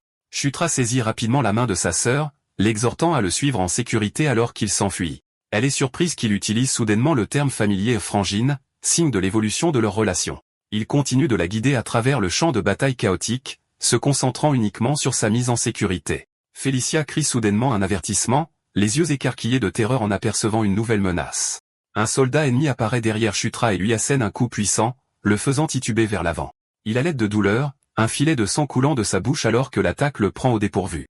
L'ennemi déclenche alors une attaque de feu, une explosion massive de flammes jaillissant de ses mains. Felicia crie le nom de son frère, paniquée, craignant pour sa sécurité face à l'attaque. Elle se précipite vers l'ennemi, le visage crispé par la fureur, se préparant à riposter. Avec un regard déterminé, elle serre les poings, prête à affronter elle-même le soldat ORC rouge. Ses yeux brillent d'une lumière dorée intense alors qu'elle puise dans son propre pouvoir latent. Elle libère une puissante explosion d'énergie qui fait voler le soldat ennemi vers l'arrière. La princesse est surprise par l'émergence soudaine d'une étrange fumée noire de l'ennemi. Une silhouette mystérieuse sort de la fumée, sa présence rayonnant une aura sombre et accablante. Des notifications système apparaissent annonçant qu'il a acquis le contrôle de la magie et la flèche de feu. Un sourire confiant se répand sur son visage lorsqu'il prend conscience de ses nouvelles capacités magiques. Il est ensuite attaqué par une bête de feu massive, un nouvel ennemi puissant émergeant du chaos. Il sourit, un regard d'excitation pure sur son visage alors qu'il se prépare à tester ses nouveaux pouvoirs. Il conjure un arc et une flèche fait de feu pur, prêt à affronter la créature monstrueuse. Il tire plusieurs flèches en succession rapide, chacune trouvant sa cible sur les soldats ennemis. Il rit de joie, émerveillé de pouvoir maintenant utiliser la vraie magie dans ce monde nouveau et dangereux. Il continue de tirer ses flèches magiques, se délectant de son nouveau pouvoir et de ses nouvelles capacités. Une vague massive d'énergie glaciale jaillit soudainement du côté, une attaque nouvelle et inattendue. Il est surpris par l'apparition soudaine de glace, une magie qu'il n'a jamais rencontrée auparavant. Un archer ennemi prend la pose, sa flèche pointée directement sur la princesse vulnérable. Shutra réalise le danger et pousse rapidement sa sœur hors de la trajectoire de l'attaque imminente. Il se met sur le chemin de la flèche, encaissant le coup pour protéger sa sœur du danger. Felicia est stupéfaite par son acte désintéressé, les yeux écarquillés par un mélange de choc et d'incrédulité. De multiples éclats de glace pleuvent d'en haut, un barrage mortel visant le jeune prince. Il lève les yeux vers l'attaque, un regard déterminé et presque fou sur son jeune visage concentré. Avec un large sourire, il déclare que ce nouveau pouvoir est à lui, prêt à l'absorber. Les éclats de glace s'écrasent sur le sol autour de lui, créant une explosion massive d'énergie gelée. Une silhouette du prince se dresse au milieu de la fumée glaciale, un nouveau pouvoir s'éveillant en lui. Une notification du système confirme qu'il a acquis la flèche de glace de niveau 1, comme il s'y attendait. Il regarde avec une expression sombre. Le frisson d'un nouveau pouvoir éclipsé par la douleur de l'attaque. Il est projeté en arrière, la force de la magie de la glace étant trop forte pour son petit corps. Un avertissement de santé critique apparaît, ses PV chutant à un niveau dangereusement bas à cause de l'attaque. Il serre les dents de frustration, réalisant à quel point il était stupide de prendre un coup aussi direct. Il se tourne vers sa sœur, un regard de douleur et d'épuisement sur son visage alors qu'il lutte pour se relever. Elle le gronde pour ses actions imprudentes, lui demandant qui lui a donné la permission de la sauver en premier lieu. Elle l'appelle le plus faible des frères et sœurs, se demandant qui il pense être pour sauver qui que ce soit. Il réalise qu'elle a mal compris ses intentions, un regard de confusion sur son visage. Elle demande ensuite quand il a appris la magie, ses yeux fixés sur un nouvel ennemi au loin. Il voit le mage vaincu et réalise que sa sœur s'est occupée de la menace elle-même. Il comprend qu'elle pense qu'il l'a sauvée, une idée fausse qui pourrait jouer en sa faveur. Il est surpris par un éclair soudain de lumière verte, une sensation nouvelle et inconnue. Félicia s'agenouille à côté de lui, ses mains brillant d'une énergie de guérison chaleureuse. Elle place ses mains sur sa poitrine, canalisant sa magie pour soigner ses blessures. Un morceau de tissu sur sa poitrine brille de l'énergie de guérison. La magie fait des merveilles, une notification du système apparaît confirmant qu'il a acquis le niveau 1 de guérison. Elle lui demande s'il se sent mieux et il confirme que sa santé est maintenant au maximum, un terme qu'elle ne comprend pas. Un étrange son d'un autre monde résonne dans le camp, attirant leur attention à tous les deux. Un ogre massif à la peau rouge et aux yeux brillants apparaît, sa présence rayonnant une puissance immense. Soutra le reconnaît comme un ogre de sang, une mutation d'ogre puissante et dangereuse. Ils se tiennent ensemble, prêts à affronter la nouvelle et redoutable menace qui se dresse sur leur chemin. Le prince panique, se demandant comment ils sont censés combattre un monstre aussi puissant. L'ogre de sang massif frappe du poing le sol, libérant une onde de choc qui fait voler les frères et sœurs vers l'arrière. Le jeune prince est choqué par son incroyable vitesse, se demandant comment une créature aussi grande peut se déplacer si vite. Sa sœur lui dit de le distraire pour qu'elle puisse utiliser la magie, mais il panique, demandant comment il peut bien faire ça. La force de l'attaque les fait tous les deux tomber dans les airs alors qu'il pousse un cri désespéré. Il a rapidement une idée et dit à sa sœur de préparer sa magie pendant qu'il attire son attention, mais elle semble confuse par ses mots. Le jeune homme appelle Carrick, qui apparaît à proximité. Il dit à l'ORC de se préparer comme la dernière fois. Alors qu'il court, le prince invoque un écran translucide devant lui. Accédant à son inventaire, il sélectionne un élément dans le menu, la dague naine, pensant qu'il devrait pouvoir l'utiliser maintenant. Une lumière dorée brille alors que l'arme se matérialise dans sa main, prête pour le combat à venir. La dague brille d'une lumière intense, bourdonnant d'une énergie puissante. Il se baisse et plonge la lame brillante dans le sol, libérant une vague de puissance dorée. Le prince active une compétence sous la bannière du roi, canalisant l'énergie directement dans son compagnon ORC. Carrick rugit alors que l'aura dorée l'entoure, amplifiant considérablement sa force et sa détermination. Les yeux du guerrier s'écarquillent, sentant l'immense puissance qui circule maintenant dans son corps. L'ogre de sang observe cette transformation, son expression devenant sérieuse lorsqu'il fait face à un ennemi nouvellement habilité. Maintenant brillant de puissance, Carrick se tient prêt à défier la créature rouge géante. D'un bond puissant, le guerrier ORC charge en avant, balançant son arme massive sur l'ennemi. L'ogre de sang laisse échapper un grognement féroce, rencontrant l'attaque de front avec sa propre arme grossière. Leurs armes s'entrechoquent avec une force immense alors que Carrick détourne habilement le coup puissant du monstre. L'ORC habilité et l'ogre de sang massif sont maintenant enfermés dans une lutte féroce et bouleversante. L'ogre de sang massif grogne, ses muscles se tendant sous l'immense pression de l'attaque habilité de Carrick. Alors que les deux géants sont enfermés dans une impasse, la princesse saute dans les airs, son corps brillant d'énergie rose. Avec un regard déterminé, elle rassemble sa magie se préparant à frapper le monstre distrait par derrière. Elle libère ensuite une puissante explosion d'énergie directement sur l'arrière des jambes de l'ogre de sang. L'attaque magique atteint sa cible, faisant perdre l'équilibre à l'énorme créature. Rugissant de douleur et de surprise, le monstre bascule en arrière, son grand corps complètement sans défense. Carax saisit l'occasion, bondissant haut dans les airs au-dessus de la bête qui tombe pour une attaque finale. Avec une expression sombre, le guerrier ORC déclare que la longue et difficile bataille est enfin terminée. Il plonge comme un météore, visant son arme directement sur la poitrine exposée de la créature tombée. L'ogre de sang pousse un dernier cri d'agonie alors que le coup décisif atterrit avec une force incroyable. Le guerrier ORC renforcé enfonce son arme profondément dans la poitrine du monstre, mettant fin à ses déchaînements pour de bon. Une fois la poussière retombée, le jeune prince traverse calmement le champ de bataille en direction de l'ennemi vaincu. Il sourit de soulagement, pensant avoir gagné et s'être occupé de l'ennemi le plus gênant du camp. Soudain, une aura dorée brillante éclate autour de lui, prenant le jeune homme complètement au dépourvu. Il regarde autour de lui avec confusion alors qu'une fenêtre système translucide apparaît devant ses yeux. La notification annonce qu'il est passé au niveau supérieur, atteignant enfin l'étape importante du niveau 10. Un autre message confirme que sa compétence de protagoniste unique a également augmenté de niveau. Un sourire confiant se forme sur son visage alors qu'il pense au nouveau pouvoir qu'il vient d'acquérir. Le système l'informe qu'une nouvelle compétence passive a été ajoutée et il décide d'ouvrir sa boîte cadeau. Il regarde la récompense avec incrédulité, réalisant qu'il vient d'obtenir l'effet légendaire de Stormtrooper. Il pense aux tropes courants où des douzaines de balles manquent miraculeusement le personnage principal dans les scènes d'action. Avec sa nouvelle compétence, il pense pouvoir désormais recréer ce même effet de buff de protagoniste pour lui-même, mais ses pensées sont interrompues par le rugissement d'une horde d'orques rouges en charge se précipitant vers eux. Sa sœur le sort de ses pensées, l'avertissant que les ennemis se rapprochent rapidement. La princesse fixe la horde qui approche, son visage affichant un mélange d'agacement et de détermination. Elle invoque un tourbillon déchaîné, lui ordonnant de tourbillonner et de déchirer les soldats ennemis.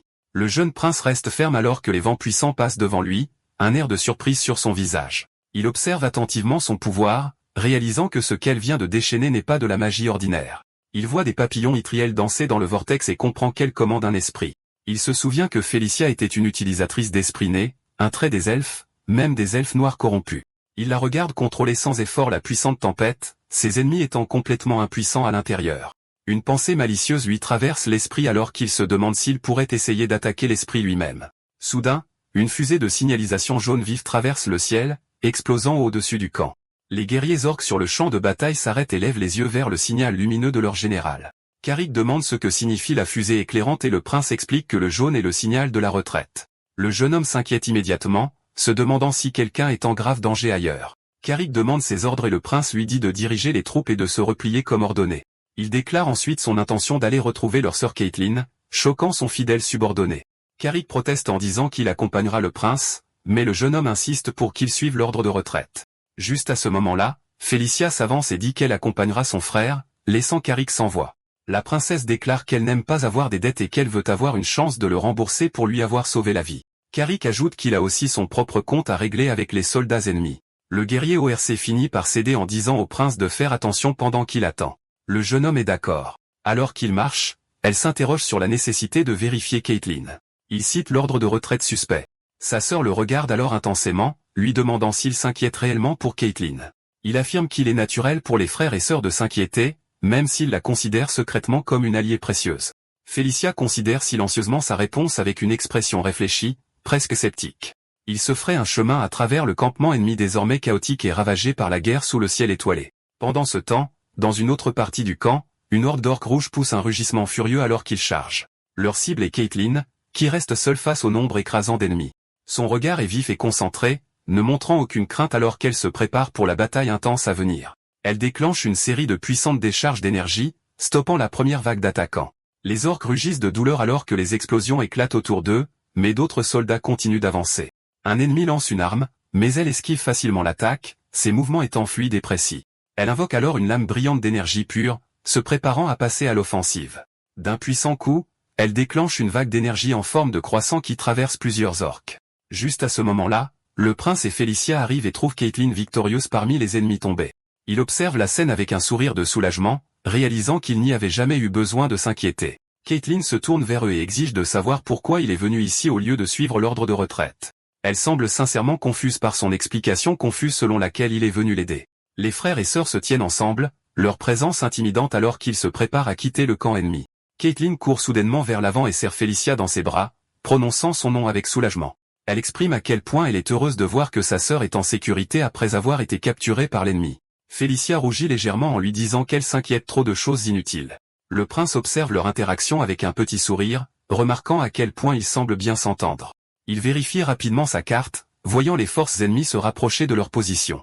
Une fenêtre système apparaît alors qu'il confirme rapidement les mouvements de l'ennemi. Il exhorte tout le monde à se retirer rapidement et Caitlin lui dit de montrer le chemin pendant qu'il couvre l'arrière. Ils arrivent à un portail caché entouré de soldats orques alliés qui les attendaient. Une lumière bleue brillante émane du portail alors que les frères et sœurs se préparent à le franchir. Ils marchent sur le sceau lumineux et le portail s'active, les transportant loin du champ de bataille. Caitlin demande si c'est Stratus qui a trouvé le portail et Félicia confirme qu'il a apporté une grande contribution. Carrick se demande à voix haute comment le prince a autant changé récemment, sa curiosité attisée. Leur frère aîné Chris les regarde revenir sains et saufs, ses expressions étant sérieuses et illisibles. Le guerrier musclé appelle son jeune frère, sa voix résonnant dans la grande salle. Caitlin rapporte joyeusement qu'elle a ramené Félicia saine et sauve du campement ennemi. Félicia salue Chris en notant que cela fait un certain temps qu'ils ne se sont pas vus. Il reste silencieux un instant, son regard fixé sur elle avec une expression illisible. Caitlin reprend la parole en l'informant que les forces du général Vandal ont également été victorieuses. Chris explique que l'ennemi a renoncé à se battre après avoir vu sa base principale réduite en cendres. Le prince répète le nom avec un regard confus et Caitlin explique qu'il s'agit du chef ennemi. Félicia demande alors si Yakuza s'est rendu, mais Chris précise qu'il s'est simplement enfui et qu'il pourrait toujours être une menace. Le frère aîné annonce son plan d'attaquer une autre unité ennemie demain, l'empêchant de se regrouper. Après avoir exposé la stratégie, il demande à Félicia comment elle s'est fait capturer par l'ennemi. Elle affirme qu'elle faisait des recherches sur des ruines à proximité, a entendu la bataille et a été capturée en essayant d'aider. Chris lui lance un regard sceptique, doutant clairement de la véracité de son explication. Avec un léger sourire, elle demande pourquoi il pense que son histoire sonne comme un mensonge, sans reculer. La tension entre les deux frères et sœurs est palpable alors qu'ils échangent un regard silencieux et provocateur. Son regard confiant croise son regard suspicieux, laissant entrevoir une histoire compliquée entre eux. Chris décide d'abandonner le sujet, suggérant que tout le monde est fatigué et devrait se reposer pour la nuit. Felicia est d'accord avec sa suggestion et les frères et sœurs finissent par se séparer pour se reposer. Ailleurs dans le camp, les soldats alliés apprécient un repas bien mérité et se reposent autour du feu. Pendant ce temps, le jeune prince est assis seul, passant en revue avec bonheur ses nouvelles compétences sur l'écran du système. Malgré ses nouvelles capacités magiques, il se rend compte que sa compétence de combat la plus fiable est toujours son aura. Ses pensées sont interrompues lorsque Felicia apparaît à sa porte et lui demande de lui parler. Il demande ce qu'elle veut à une heure aussi tardive, mais elle reste là avec une expression sérieuse. Elle l'appelle à nouveau par son nom, son visage illisible alors qu'elle marche lentement vers le jeune homme confus. Sans aucun avertissement, elle tend soudainement la main et saisit le devant de ses vêtements en le tirant vers l'avant. Il est complètement stupéfait par son action soudaine et agressive, incapable de formuler une réponse appropriée. Se penchant près de lui, elle lui fait alors une demande très inattendue en lui demandant d'enlever ses vêtements. Le jeune prince est complètement troublé par sa demande, son visage rougissant alors qu'il bafouille de confusion. Elle montre calmement ses vêtements en répétant sa demande sans aucune hésitation ni embarras. Toujours rougissant, il lui demande pourquoi diable elle voudrait qu'il fasse une chose pareille. Felicia clarifie ses intentions en lui demandant s'il ne veut pas qu'elle soigne les blessures qu'il a subies au combat. Il la regarde avec de grands yeux surpris, une vague de soulagement envahissant son visage alors qu'il comprend. Elle explique que les soins qu'elle a prodigués plus tôt n'étaient que des premiers soins de base pour le stabiliser. Inquiète des blessures internes, elle veut lancer un sort de guérison approprié, à son léger désappointement. Elle lui pose ensuite des questions sur l'éclat de son corps, mais il écarte rapidement cela comme quelque chose qui arrive parfois. Il saisit l'occasion de changer de sujet en lui disant qu'il a une faveur à lui demander. Le prince ajoute que c'est une faveur que seule elle peut accorder, un regard espiègle apparaissant sur son visage. Grâce à sa coopération, il parvient à acquérir 3 nouvelles compétences, guérison, guérison du poison et guérison de la maladie. Maintenant complètement habillé à nouveau, il regarde ses nouvelles capacités avec un sourire satisfait et triomphant. En lui faisant lancer différents sorts de guérison sur lui, il a réussi à les apprendre pour lui-même. Plus tard, il commence son entraînement avec Caitlin qui explique que le point bestial a de nombreuses branches différentes. Elle annonce qu'il va enfin apprendre la technique en commençant par le style de point bestial de l'homme-loup.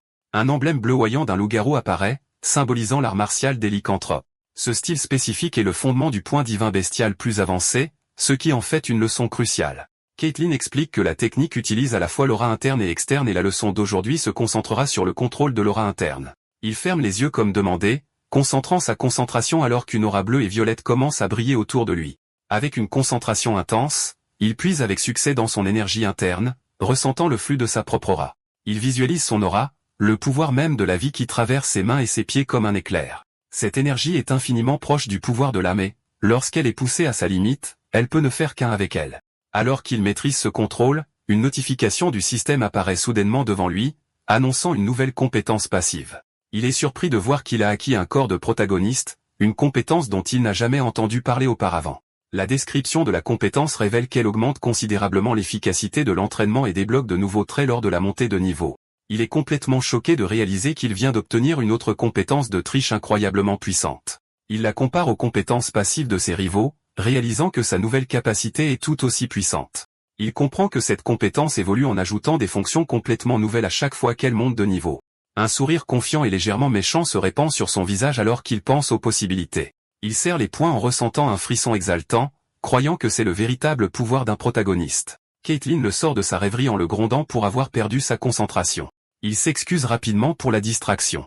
Elle lui dit qu'il est temps d'apprendre correctement le point bestial maintenant et il accepte volontiers sa leçon. Il canalise avec succès son aura et une notification confirme qu'il a acquis le point bestial de niveau 1. Sa sœur est stupéfaite, remarquant à quel point il a exécuté rapidement et parfaitement les mouvements de base. Le prince regarde ses mains brillantes, sentant une puissance si tangible que c'est comme tenir une arme. Juste au moment où Caitlin est sur le point de continuer, un soldat loup-garou se précipite dans la zone d'entraînement avec un regard urgent. Il rapporte que quelque chose de terrible s'est produit, prenant le prince et sa sœur par surprise. Leur frère Chris apparaît et annonce la terrible nouvelle que toute l'unité de Chiron a disparu. Les frères et sœurs se rassemblent immédiatement autour d'une grande carte sur une table pour évaluer la nouvelle situation troublante. Chris conclut que l'ennemi a dû comprendre leur stratégie et Caitlin demande quelle est leur prochaine action. Chris pointe un endroit précis sur la carte en expliquant qu'il s'agit du point de rencontre probable des deux forces ennemies. Le jeune prince analyse le terrain et la position, reconnaissant que la prédiction est très probablement correcte. Concluant qu'ils doivent faire un geste décisif, Chris annonce qu'ils uniront leurs forces avec le général Vandal. La scène se déplace vers la base des forces principales, un grand camp militaire adossé à un décor montagneux. Un général Skindork rouge massif accueille Chris en lui souhaitant la bienvenue au quartier général des forces d'assujettissement. Chris lui rend sa salutation avec un sourire confiant, remarquant que le général est toujours le même. Vandal salue ensuite les princesses, mais le jeune prince l'interrompt en posant des questions sur ses propres subordonnés. Le jeune homme se souvient que le général était son personnage le plus utilisé dans le jeu original, ce qui le rend familier. Il s'avance et se présente à Vandal en tendant la main pour une poignée de main. Le général s'arrête un instant, surpris par le comportement audacieux et confiant du jeune prince. Il serre alors fermement la main de Lutte, accueillant officiellement le 9e prince dans ses forces. Ailleurs, une femme mystérieuse aux longs cheveux blancs et aux yeux dépareillés descend d'une lumière brillante. Son regard est royal et intense, sa présence commandant une aura d'une puissance immense, presque divine. Elle est accueillie par une autre figure puissante, une femme vêtue d'une armure rouge-feu qui rayonne une chaleur intense. La guerrière en armure est entourée de flammes, son propre pouvoir semblant rivaliser avec celui de la première femme. Les deux femmes puissantes se dévisagent, leurs auras s'affrontant dans une démonstration silencieuse de force. La tension entre elles est palpable alors qu'elles se préparent à une confrontation aux proportions épiques. Un jeune homme, le prince, se tient entre elles avec un regard de choc et d'incrédulité sur son visage. Il observe les deux femmes puissantes, une goutte de sueur coulant sur sa joue alors qu'il ressent leurs immenses auras. Le mot conquête apparaît avec un emblème puissant laissant entrevoir un nouveau conflit dangereux. Un deuxième emblème apparaît, représentant la guerre. Préparant le terrain pour le conflit massif à venir, le jeune prince se redresse dans son lit, la lumière du matin filtrant dans sa tente alors qu'il rassemble ses pensées. Avec un choc soudain, il réalise que la vision intense dont il vient d'être témoin n'était qu'un rêve. Il se souvient de la femme aux yeux dépareillés, certain de l'avoir déjà vue dans ses rêves auparavant. Mais il reste complètement ignorant de l'identité de la mystérieuse femme en armure rouge-feu. Carrick appelle depuis l'entrée de la tente, disant au prince qu'il est temps de partir pour la bataille. Le jeune homme et son fidèle subordonné ORC quittent la tente et se dirigent vers l'armée principale. Le camp est animé car les soldats transportent des provisions en préparation de la marche imminente. Le prince revoit le plan de bataille, notant qu'il a été affecté au commandement de l'aile gauche. Vandal mènera le centre, Chris et Caitlin la droite, tandis que les agiles elfes noirs formeront une unité arrière distincte. Le temps semble filer alors que les forces combinées commencent leur avance vers la position de l'ennemi. La prochaine chose qu'il sait, il se retrouve au milieu d'un vaste champ de bataille chaotique. Il est entouré de milliers de soldats alliés faisant face à une armée ennemie tout aussi massive à travers le champ. La voix du général Vandal retentit, ordonnant à tous les soldats de prendre immédiatement leur position de combat. Avec un regard sombre et déterminé, le général jure d'enseigner à leurs ennemis le vrai sens de la douleur. Il lève sa hache haut et donne l'ordre final ordonnant à toutes les forces de charger en avant. L'armée ennemie, une horde d'orques rouges avec des boucliers et des épées se précipite pour rencontrer leur avance. Le chef ennemi regarde l'armée en charge avec un sourire sinistre et moqueur sur son visage. Alors qu'il les traite de fous, une explosion massive éclate soudainement au milieu des forces de Vandal. Le général regarde avec un choc complet, complètement non préparé à une attaque aussi dévastatrice et inattendue. Le général ORC reste figé sous le choc, les yeux grands ouverts alors qu'il prend conscience de la surprenante attaque dévastatrice. Dominant derrière les lignes ennemies, un monstrueux mammouth des marais avec des yeux rouges brillants se révèle comme la source. Vandal reconnaît la bête terrifiante avec un regard de pure terreur, sa voix tremblant alors qu'il la nomme. D'autres explosions magiques continuent de se produire dans les rangs des forces alliées semant le chaos. Le champ de bataille est englouti dans le feu et la fumée alors qu'un nombre incalculable de soldats sont envoyés voler par le barrage incessant. La charge initiale a été complètement brisée, transformant le champ de bataille en une scène de destruction totale. Debout avec sa propre unité, le jeune prince et Carrick regardent le désastre qui se déroule avec des expressions sombres. Le jeune homme serre les dents de frustration, réalisant que toute leur armée a marché directement dans un piège mortel. Alors que le mammouth continue son saccage, il comprend que l'ennemi connaissait leur stratégie depuis le tout début. Cette créature n'est pas une bête ordinaire. Sa taille et sa puissance dépassent de loin celle d'un mammouth normal. Avec ses yeux rouges menaçants brillant dans la fumée, le monstre est une menace véritable et terrifiante. Une aura rouge s'allume autour du prince alors qu'il se prépare pour le combat inévitable à venir. Mais avant qu'il ne puisse agir, un autre ennemi émerge du chaos, ses griffes acérées creusant le sol.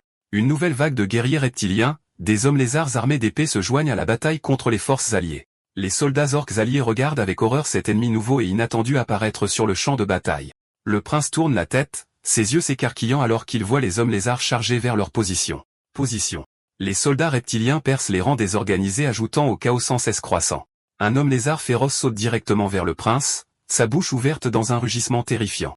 La créature abat son arme avec une force mortelle visant à frapper le jeune homme stupéfait. La voix de Carrick rugit soudainement, avertissant tout le monde de se ressaisir avant qu'ils ne soient tous tués. Le prince revient rapidement à la réalité en réalisant qu'il s'agit d'une vraie bataille et pas seulement d'un jeu.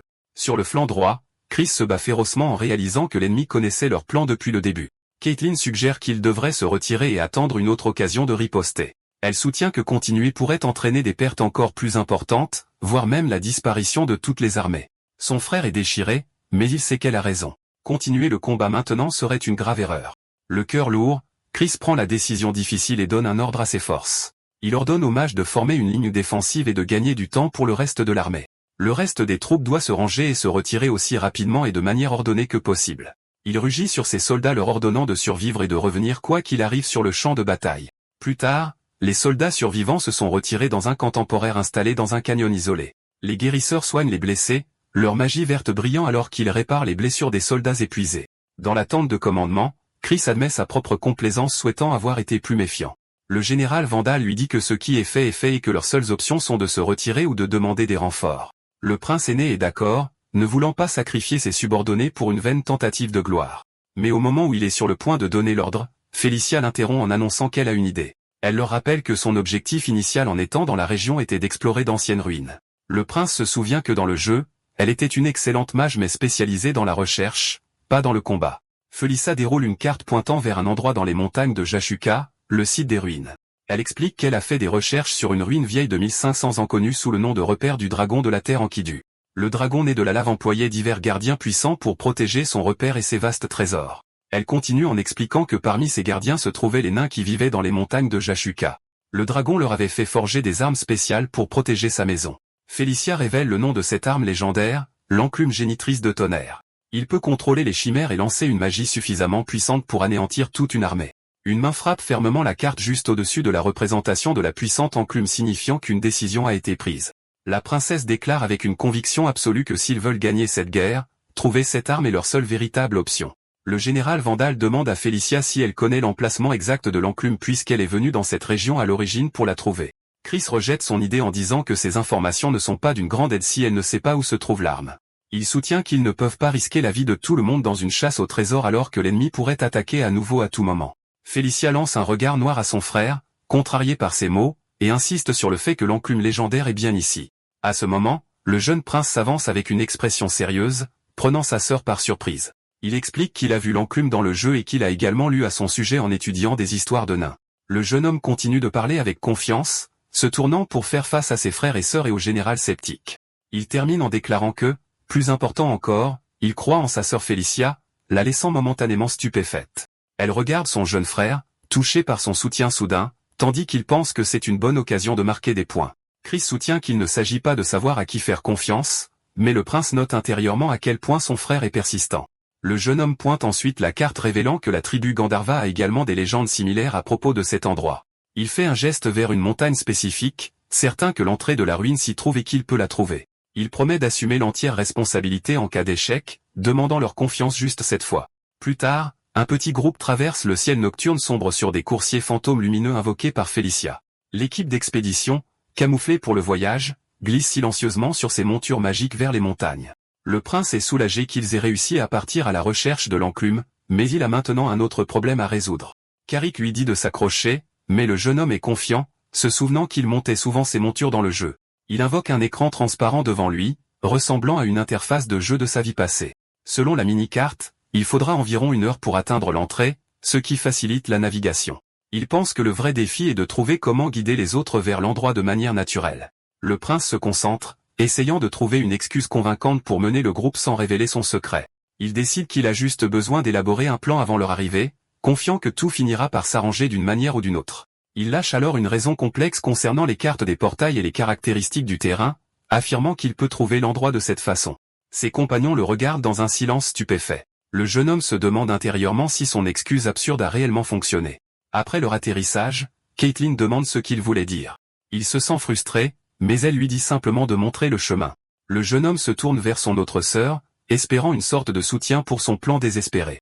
Félicia dit calmement qu'elle a tout compris et lui dit de continuer, à sa grande surprise. Il est choqué que son histoire inventée ait été réellement acceptée, mais il se reprend rapidement et dit à tout le monde de le suivre. Sa sœur aînée le regarde partir pendant un moment avec un regard entendu avant de se détourner avec un léger soupir. Après l'avoir suivi pendant un certain temps, Carrick souligne qu'ils sont arrivés à une impasse. Tout le groupe se tient devant une immense falaise rocheuse qui bloque complètement le chemin. L'ORC se demande si le prince sait vraiment où se trouve l'entrée. Le jeune homme lui lance juste un sourire confiant. Son fidèle subordonné a l'air confus lorsque le jeune homme demande quand il a mentionné aller à l'entrée. Le prince se tourne ensuite vers Caitlin en lui demandant si elle peut percer le mur de roche, la surprenant. Elle semble comprendre son plan tacite et accepte nerveusement d'essayer tout en se demandant ce qu'il a en tête. Il explique que, selon ses calculs, cet itinéraire leur permettra de contourner les gardiens du donjon. Félicia l'interrompt, le réprimandant et lui demandant comment Caitlin pourrait briser le mur avec ses poings. Elle demande sarcastiquement s'il pense que sa sœur est une arme de siège, le laissant perplexe quant à la façon de procéder. Avec un sourire confiant, elle explique que les explorateurs de ruines sont spécialisés dans la destruction alors qu'elle rassemble de l'énergie bleue. Elle libère ensuite une puissante explosion de magie crépitante, l'envoyant en direction du mur de roche. L'énergie magique s'écrase contre la falaise, entraînant une explosion massive qui résonne à travers le canyon. Félicia regarde avec incrédulité, stupéfaite lorsqu'elle se rend compte que sa puissante magie n'a eu aucun effet sur le mur de roche. Mais une fois la poussière retombée, une grande salle est révélée, la faisant se demander s'ils l'ont vraiment trouvée si facilement. Le groupe entre dans l'ancienne salle où Carrick s'interroge sur un dôme au centre et le prince confirme qu'il contient l'enclume. L'ORC suggère de casser le dôme, mais le jeune homme le déconseille, avertissant qu'il pourrait endommager le précieux artefact à l'intérieur. Félicia est d'accord avec lui, concluant qu'il doit y avoir un mécanisme spécifique conçu pour ouvrir la barrière de protection en toute sécurité. Elle tourne ensuite la tête, ses yeux perçants remarquant autre chose dans la grande salle silencieuse dans laquelle il se trouve. Le jeune prince souligne que les statues ont l'air étranges, car 3 d'entre elles tiennent des armes tandis que 6 sont mains vides. Caitlin se rend compte qu'ils doivent donner des armes aux statues restantes, mais son frère dit que la solution n'est pas si simple. Il explique que les statues armées tiennent des armes fabriquées par des nains, ce qui signifie qu'ils doivent en trouver d'autres pour résoudre le puzzle. Alors qu'il se demande où trouver de tels objets, le prince révèle qu'il en a exactement 6, laissant Félicia choquée. Il se souvient intérieurement d'avoir stocké des armes qu'il ne pouvait pas utiliser dans son inventaire, se sentant chanceux qu'elles soient maintenant utiles. Il dit à tout le monde qu'il a apporté des pièces de rechange d'une exploration précédente, mais Carrick se méfie de la façon dont il en a transporté autant. Le jeune homme maudit intérieurement l'instinct aiguisé de l'ORC avant de se plaindre du poids des armes. Après les avoir distribuées, la dernière des 6 épées fabriquées par des nains est placée dans les mains de pierre vide d'une statue. Au moment où la dernière arme est posée, les yeux de la statue s'illuminent soudainement d'une brillante lueur bleue. Un pilier de lumière brillant jaillit alors du centre de la chambre, surprenant tout le groupe. Ils regardent tous avec émerveillement alors que le dôme protecteur commence lentement à se rétracter et à s'ouvrir tout seul. Le jeune prince regarde avec de grands yeux, complètement captivé par l'objet légendaire qui se révèle devant lui. Au centre de la pièce, l'enclume qui donne naissance au tonnerre flotte, rayonnant une aura immense et puissante. Le groupe se tient en admiration devant l'artefact légendaire, l'enclume qui donne naissance au tonnerre et qui flotte avec une puissante lueur. Mais Félicia explique qu'il y a une dernière procédure qu'ils doivent effectuer pour faire fonctionner correctement l'ancien appareil. Elle ordonne au prince et à Carrick de rester où ils sont pendant que les autres se positionnent autour du disque lumineux.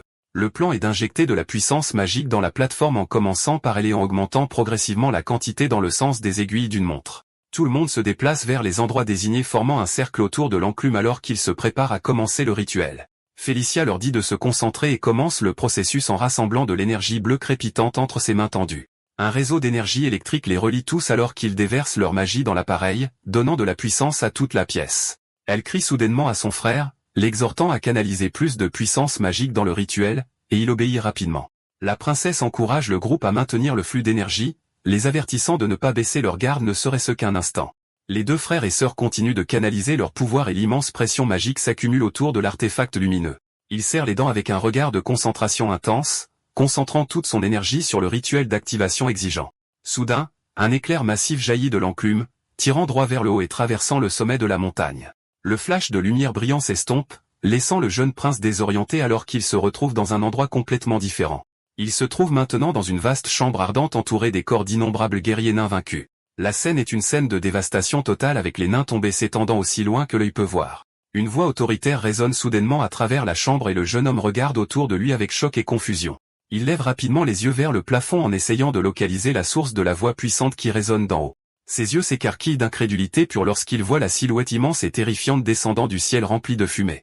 Un dragon noir colossal aux yeux rouges brillants plane au-dessus du champ de bataille, sa présence rayonnant un pouvoir accablant. La bête massive libère alors un torrent de feu dévastateur engloutissant toute la chambre dans une vague de flammes. La voix du dragon résonne dans son esprit, ordonnant à ses serviteurs de garder le grand nid d'Enkidu. La bête massive lui ordonne de bloquer le chemin qui relie les royaumes des démons et des humains. Son ordre final est pour lui de devenir le gardien, une responsabilité solennelle et lourde. L'intense vision se termine soudainement, laissant le jeune prince gisant étourdi sur le sol de pierre froide des ruines. Il se redresse en tremblant, certain qu'il vient de voir un dragon noir et se rend compte que ce doit être le dragon de terre légendaire Enkidu. Une voix l'appelle et il lève les yeux pour voir sa sœur Félicia lui demander s'il a également vu la vision. Elle décrit avoir vu un énorme dragon noir avec de la lave coulant à travers son corps, confirmant son expérience. Carrick avoue alors qu'il a vu le dragon aussi, ce qui amène le prince à se rendre compte qu'ils ont tous partagé la même vision mystérieuse. Félicia le confirme, bien qu'elle avoue ne pas savoir ce que cela signifie pour eux ou pour leur mission. Elle se tourne vers l'artefact, certaine qu'ils trouveront les réponses qu'ils cherchent en utilisant l'enclume. Avec un regard déterminé, la princesse s'avance vers l'artefact crépitant et brillant. Mais alors qu'elle le touche, une soudaine explosion d'énergie violet foncé jaillit de son corps, surprenant tout le monde. L'énergie sombre l'engloutit rapidement et elle semble souffrir immensément alors qu'elle lutte contre son pouvoir. Son visage est déformé par l'agonie alors que la puissante aura sombre fait rage de manière incontrôlable autour d'elle. Le prince crie son nom, alarmé, en voyant l'énergie volatile s'intensifier et la submerger complètement. Alors qu'il tend la main pour l'aider, elle lui dit faiblement d'arrêter, mais sa voix se perd dans l'énergie chaotique. Il lui prend quand même la main, essayant de la retirer, mais est immédiatement pris dans la puissante aura sombre. Une explosion massive d'énergie violette violente jaillit des deux frères et sœurs et de l'enclume, inondant toute la chambre. Leurs compagnons ne peuvent que regarder avec horreur en criant leur nom de désespoir alors que l'explosion les consume. Le prince hurle d'agonie alors que le pouvoir incontrôlé le traverse, menaçant de le déchirer. Un seul mot résonne dans son esprit, conquérir alors qu'il est consumé par l'immense pouvoir magique du dragon terrestre. Il se rend compte que cela doit être une épreuve pour ceux qui ne sont pas autorisés à toucher l'enclume, un test auquel il doit maintenant faire face. Sa vision est remplie d'un flash de lumière alors que le mot conquête brûle dans son esprit. L'éruption de magie noire finit par se calmer, laissant une brume violette persistante autour de l'enclume désormais silencieuse. Carrick et Caitlin ne peuvent que regarder, choqués. En regardant les conséquences de l'explosion magique chaotique, la poussière retombe pour révéler le jeune prince agenouillé sur le sol, son corps crépitant encore d'énergie violette. Il soutient sa sœur d'un bras, une étrange arme sombre maintenant serrée dans son autre main. Une aura sombre couvre le côté droit de son visage alors qu'un de ses yeux brille d'une lumière violette menaçante. Pendant ce temps, de retour au camp temporaire, les soldats alliés restants ne sont pas conscients du danger imminent. En haut des falaises surplombant le canyon, des éclaireurs orques rouges surveillent le camp sans méfiance en contrebas. L'un d'eux utilise une longue vue pour confirmer l'emplacement de l'ennemi avec un sourire sinistre sur son visage. Il se moque des soldats stupides, confiant que leur cachette a été complètement exposée. Il se tourne ensuite vers son supérieur, lui demandant s'ils doivent lancer une attaque directe et immédiate sur le camp. Le puissant chef ORC de l'éclair rouge, Yakuzan, écoute le rapport de ses subordonnés.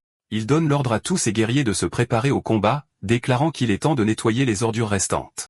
Soudain, les soldats alliés du camp lèvent les yeux, alarmés par un son étrange venant d'en haut. Un barrage de météores enflammés s'abat du ciel nocturne, se dirigeant droit vers leur position vulnérable. Le camp est immédiatement englouti dans une série d'explosions massives alors que l'attaque magique dévaste la zone. Depuis les falaises, une armée massive d'orques rouges et de mammouths de guerre commence sa descente vers le camp en feu. La horde d'orques rouges charge avec des cris de bataille féroces, prête à massacrer tous les survivants de l'attaque initiale. Chris maudit leur terrible situation, réalisant que sans leurs combattants les plus forts, l'armée est sur le point d'être anéantie.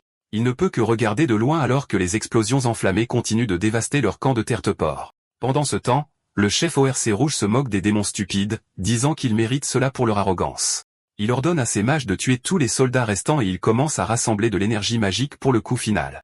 Un des mages canalise une puissante aura violette dans sa main, se préparant à lancer un sort dévastateur. Mais il s'arrête soudainement, confus, en regardant vers le bas, choqué, car il se retrouve complètement incapable de bouger ses mains. À ce moment-là, le mammouth des marais est enveloppé dans la même énergie violette, ses yeux brillant d'une lumière menaçante. Les guerriers orques rouges en charge au sol s'arrêtent, confus quant à la raison pour laquelle leurs propres forces se sont soudainement arrêtées. La bête massive se retourne alors contre sa propre armée, déclenchant une explosion magique dévastatrice sur les orques sans méfiance. Le chef regarde depuis les falaises, son expression triomphante se transformant en une expression d'incrédulité et de confusion totale. Il rugit de colère, exigeant de savoir ce qui se passe et pourquoi leur propre bête de guerre les attaque. De retour dans le canyon, Chris regarde le mammouth se retourner contre l'ennemi, tout aussi déconcerté par ce revirement soudain. Il regarde avec un choc total, essayant de comprendre ce développement incroyable et chanceux sur le champ de bataille. Une pensée soudaine le frappe alors qu'il regarde l'aura violette, réalisant que le prince a dû trouver l'enclume. De retour dans les ruines, le prince est agenouillé, crépitant d'énergie violette et tenant une arme sombre et puissante. Il continue de soutenir sa sœur inconsciente, le marteau nouvellement acquis brillant de façon inquiétante dans sa main. Il le reconnaît comme étant le marteau du tonnerre, l'arme légendaire qui est censée être associée à l'enclume. Un elfe noir aide Félicia à se relever et dit au jeune prince qu'il semble que le dragon Enkidu l'ait choisi. Le jeune homme est complètement stupéfait par ces mots, levant les yeux avec incrédulité, incapable de comprendre la révélation. Sa sœur lui dit alors qu'il doit utiliser le marteau alors que tout le groupe le regarde en attendant son prochain mouvement. Il comprend maintenant que le pouvoir magique du dragon lui a appris à manier correctement le marteau. Il se souvient de l'intense épreuve où il a été conquis et forcé de se soumettre au pouvoir écrasant de l'enclume. Le concept même de conquête a été gravé dans son esprit, changeant sa compréhension de la vraie force. Il se rend maintenant compte que conquérir, c'est dominer et dominer, c'est régner, ce qui est le véritable but de l'enclume. Fort de cette nouvelle connaissance, il lève avec assurance le sombre marteau du tonnerre. Son énergie violette crépitant autour de lui.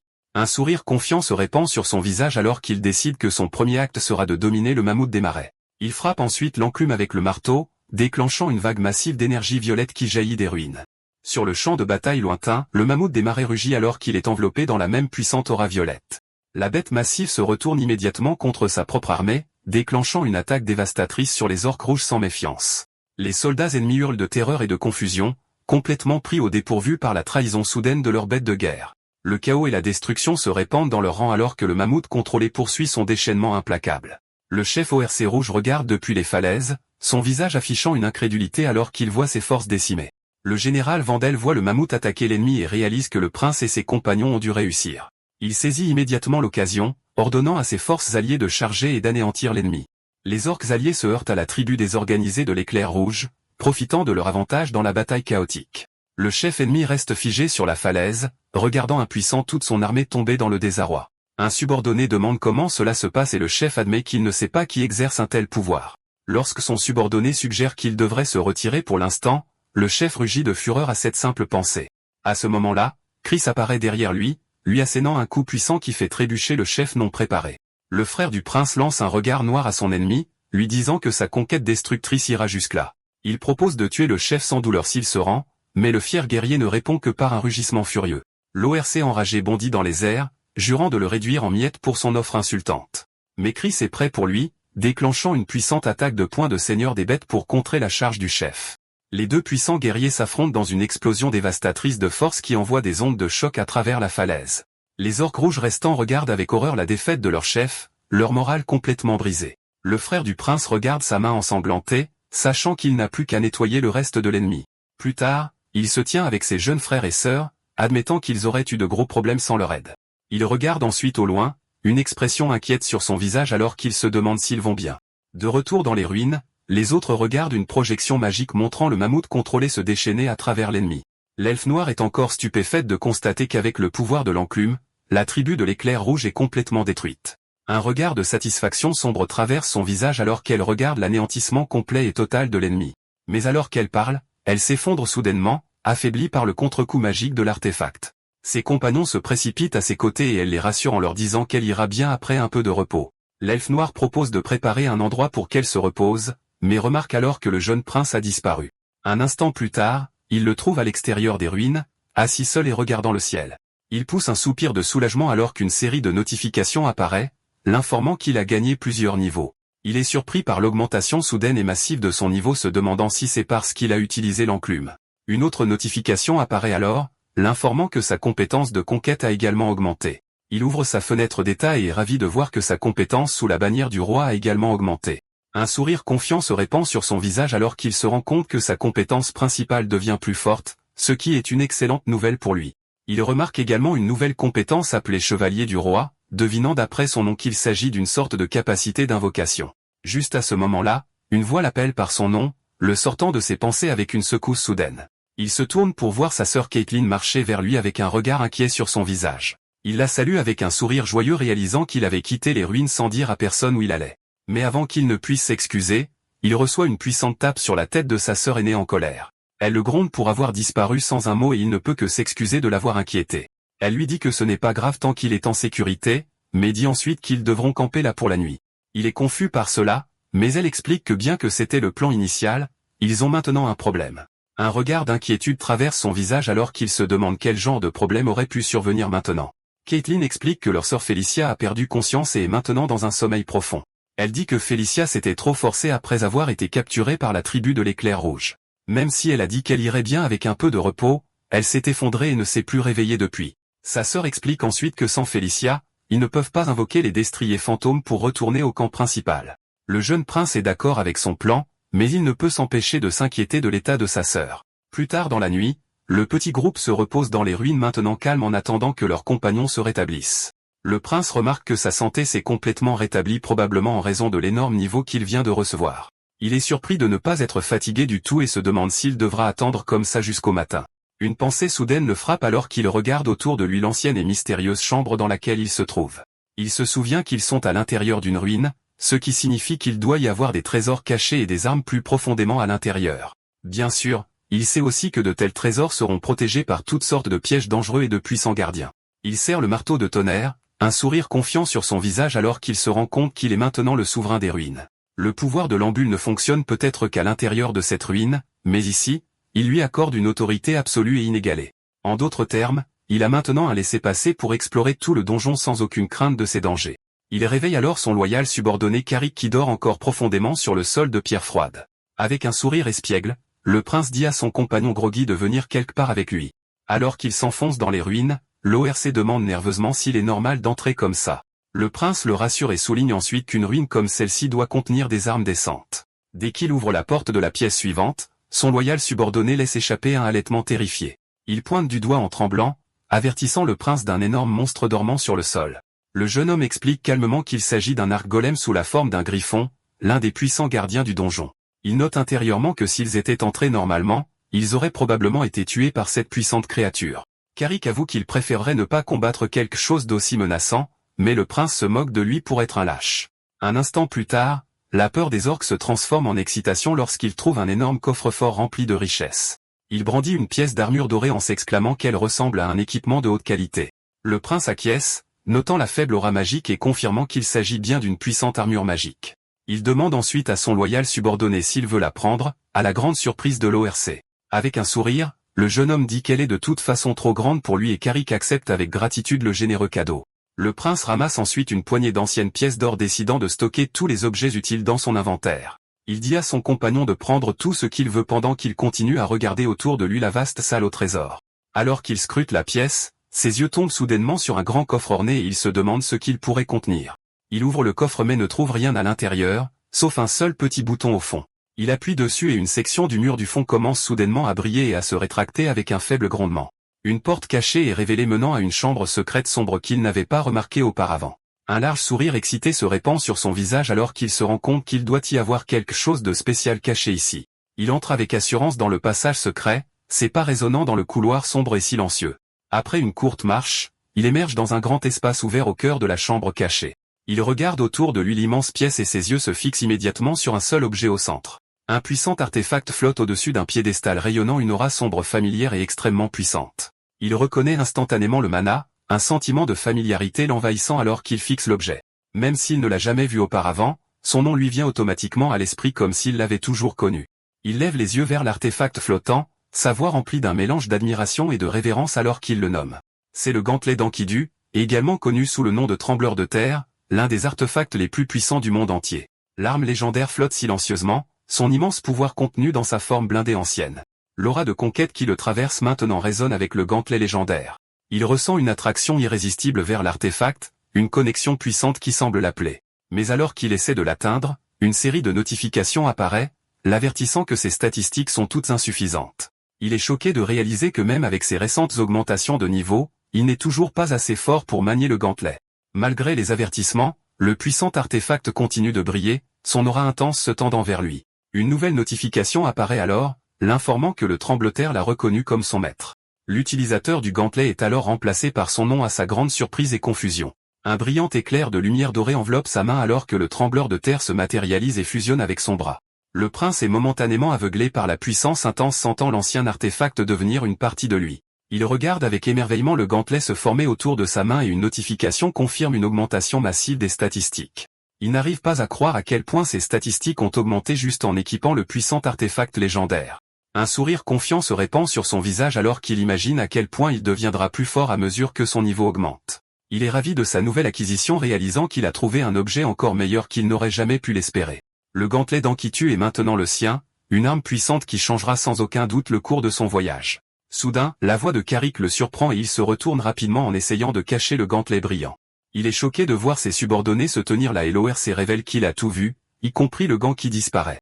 Le prince sent une goutte de sueur couler sur sa joue, craignant que son secret concernant l'inventaire n'ait été dévoilé. Mais Carrick lui dit de ne pas s'inquiéter, comprenant que ce serait gênant si les autres le découvraient, avec un sourire rassurant. Il promet de garder le secret du prince même si on lui met un couteau sous la gorge. Le jeune homme est touché par la loyauté de son subordonné et Carrick lui demande ensuite s'ils sont prêts à rentrer. Le prince acquiesce avec un sourire malicieux en pensant aux trésors incroyables qu'ils ont trouvés. Il ressent un sentiment d'accomplissement et d'excitation tandis que lui et son fidèle compagnon se préparent à quitter la chambre secrète. Ils retraversent la salle au trésor, leur pas résonnant dans les ruines maintenant calmes et vides. Mais au moment où ils sont sur le point de partir, le prince s'arrête soudainement. Ses yeux se fixent sur quelque chose au loin. Il appelle son compagnon, l'incitant à regarder quelque chose. Il vient de remarquer, parmi les piles de trésors, avec un large sourire excité, qu'il pointe vers une petite potion brillante en disant à Carrick que c'est exactement ce dont ils ont besoin en ce moment. La scène se déplace ensuite vers Felicia qu'on voit boire la potion, ses propriétés magiques guérissant son corps épuisé. Elle ouvre lentement les yeux, les effets de la puissante potion prenant effet et restaurant son énergie. Le prince se penche sur elle, un air inquiet sur le visage, et lui demande si elle se sent mieux. Il est soulagé de la voir réveillée et elle regarde autour d'elle, confuse, en demandant ce qui s'est passé. Caitlin explique que son frère a apporté une potion de récupération magique, avec un sourire fier sur le visage. Felicia est toujours désorientée et se demande où il a bien pu trouver un objet aussi rare. Le jeune homme lui rappelle en plaisantant qu'ils sont dans une ruine, un endroit rempli de toutes sortes de trésors. Elle le regarde un instant, puis réalise qu'il a raison et se sent un peu bête d'avoir oublié. Avec un sourire confiant, il lui dit qu'il est le maître de ces ruines, donc elle n'a rien à craindre. Il la rassure en lui disant qu'elle a juste besoin de se reposer et que son pouvoir magique sera entièrement restauré à son réveil. Le prince est surpris quand elle le remercie soudainement, sa voix douce et ses joues légèrement rouges. Il est décontenancé par sa sincère gratitude et elle répète ses remerciements avec un sourire sincère et chaleureux. Le lendemain matin, le petit groupe retourne enfin au camp principal. Le soleil brille de mille feux dans le ciel. Le général Vandal les accueille avec un large sourire triomphant, s'exclamant qu'ils sont enfin arrivés. Il tape dans le dos de Carrick, félicitant tout le monde pour son travail acharné et la réussite de la mission. Chris apparaît alors, s'éclaircissant maladroitement la gorge en regardant ses jeunes frères et sœurs. Le prince est surpris de voir son frère aîné qui semble encore un peu gêné par leur désaccord antérieur. Il a du mal à trouver les mots justes, n'étant manifestement pas habitué à admettre quand il a tort ou à faire l'éloge des autres, mais il finit par complimenter sa sœur en lui disant que c'était une performance splendide. Elle se contente de sourire en ignorant ses éloges avec un air confiant et légèrement suffisant. Le jeune prince observe leur interaction réconfortante, avec un sourire sincère et heureux sur le visage. Chris leur dit de bien se reposer en disant qu'il s'occupera des finitions, mais le prince est confus. Le frère aîné explique que des vestiges de la tribu ennemie sont encore dispersés dans la région. Le jeune homme y réfléchit en se disant qu'on dirait qu'il est sur le point de prendre 2 semaines de vacances, mais sa sœur Caitlin l'attrape soudainement avec colère en lui disant que ce n'est certainement pas des vacances pour lui. Elle dit ensuite avec un sourire narquois que son jeune frère a des choses qu'il doit faire avec elle à la place. D'accord, c'est la fin de l'histoire. Merci d'avoir regardé. À la prochaine.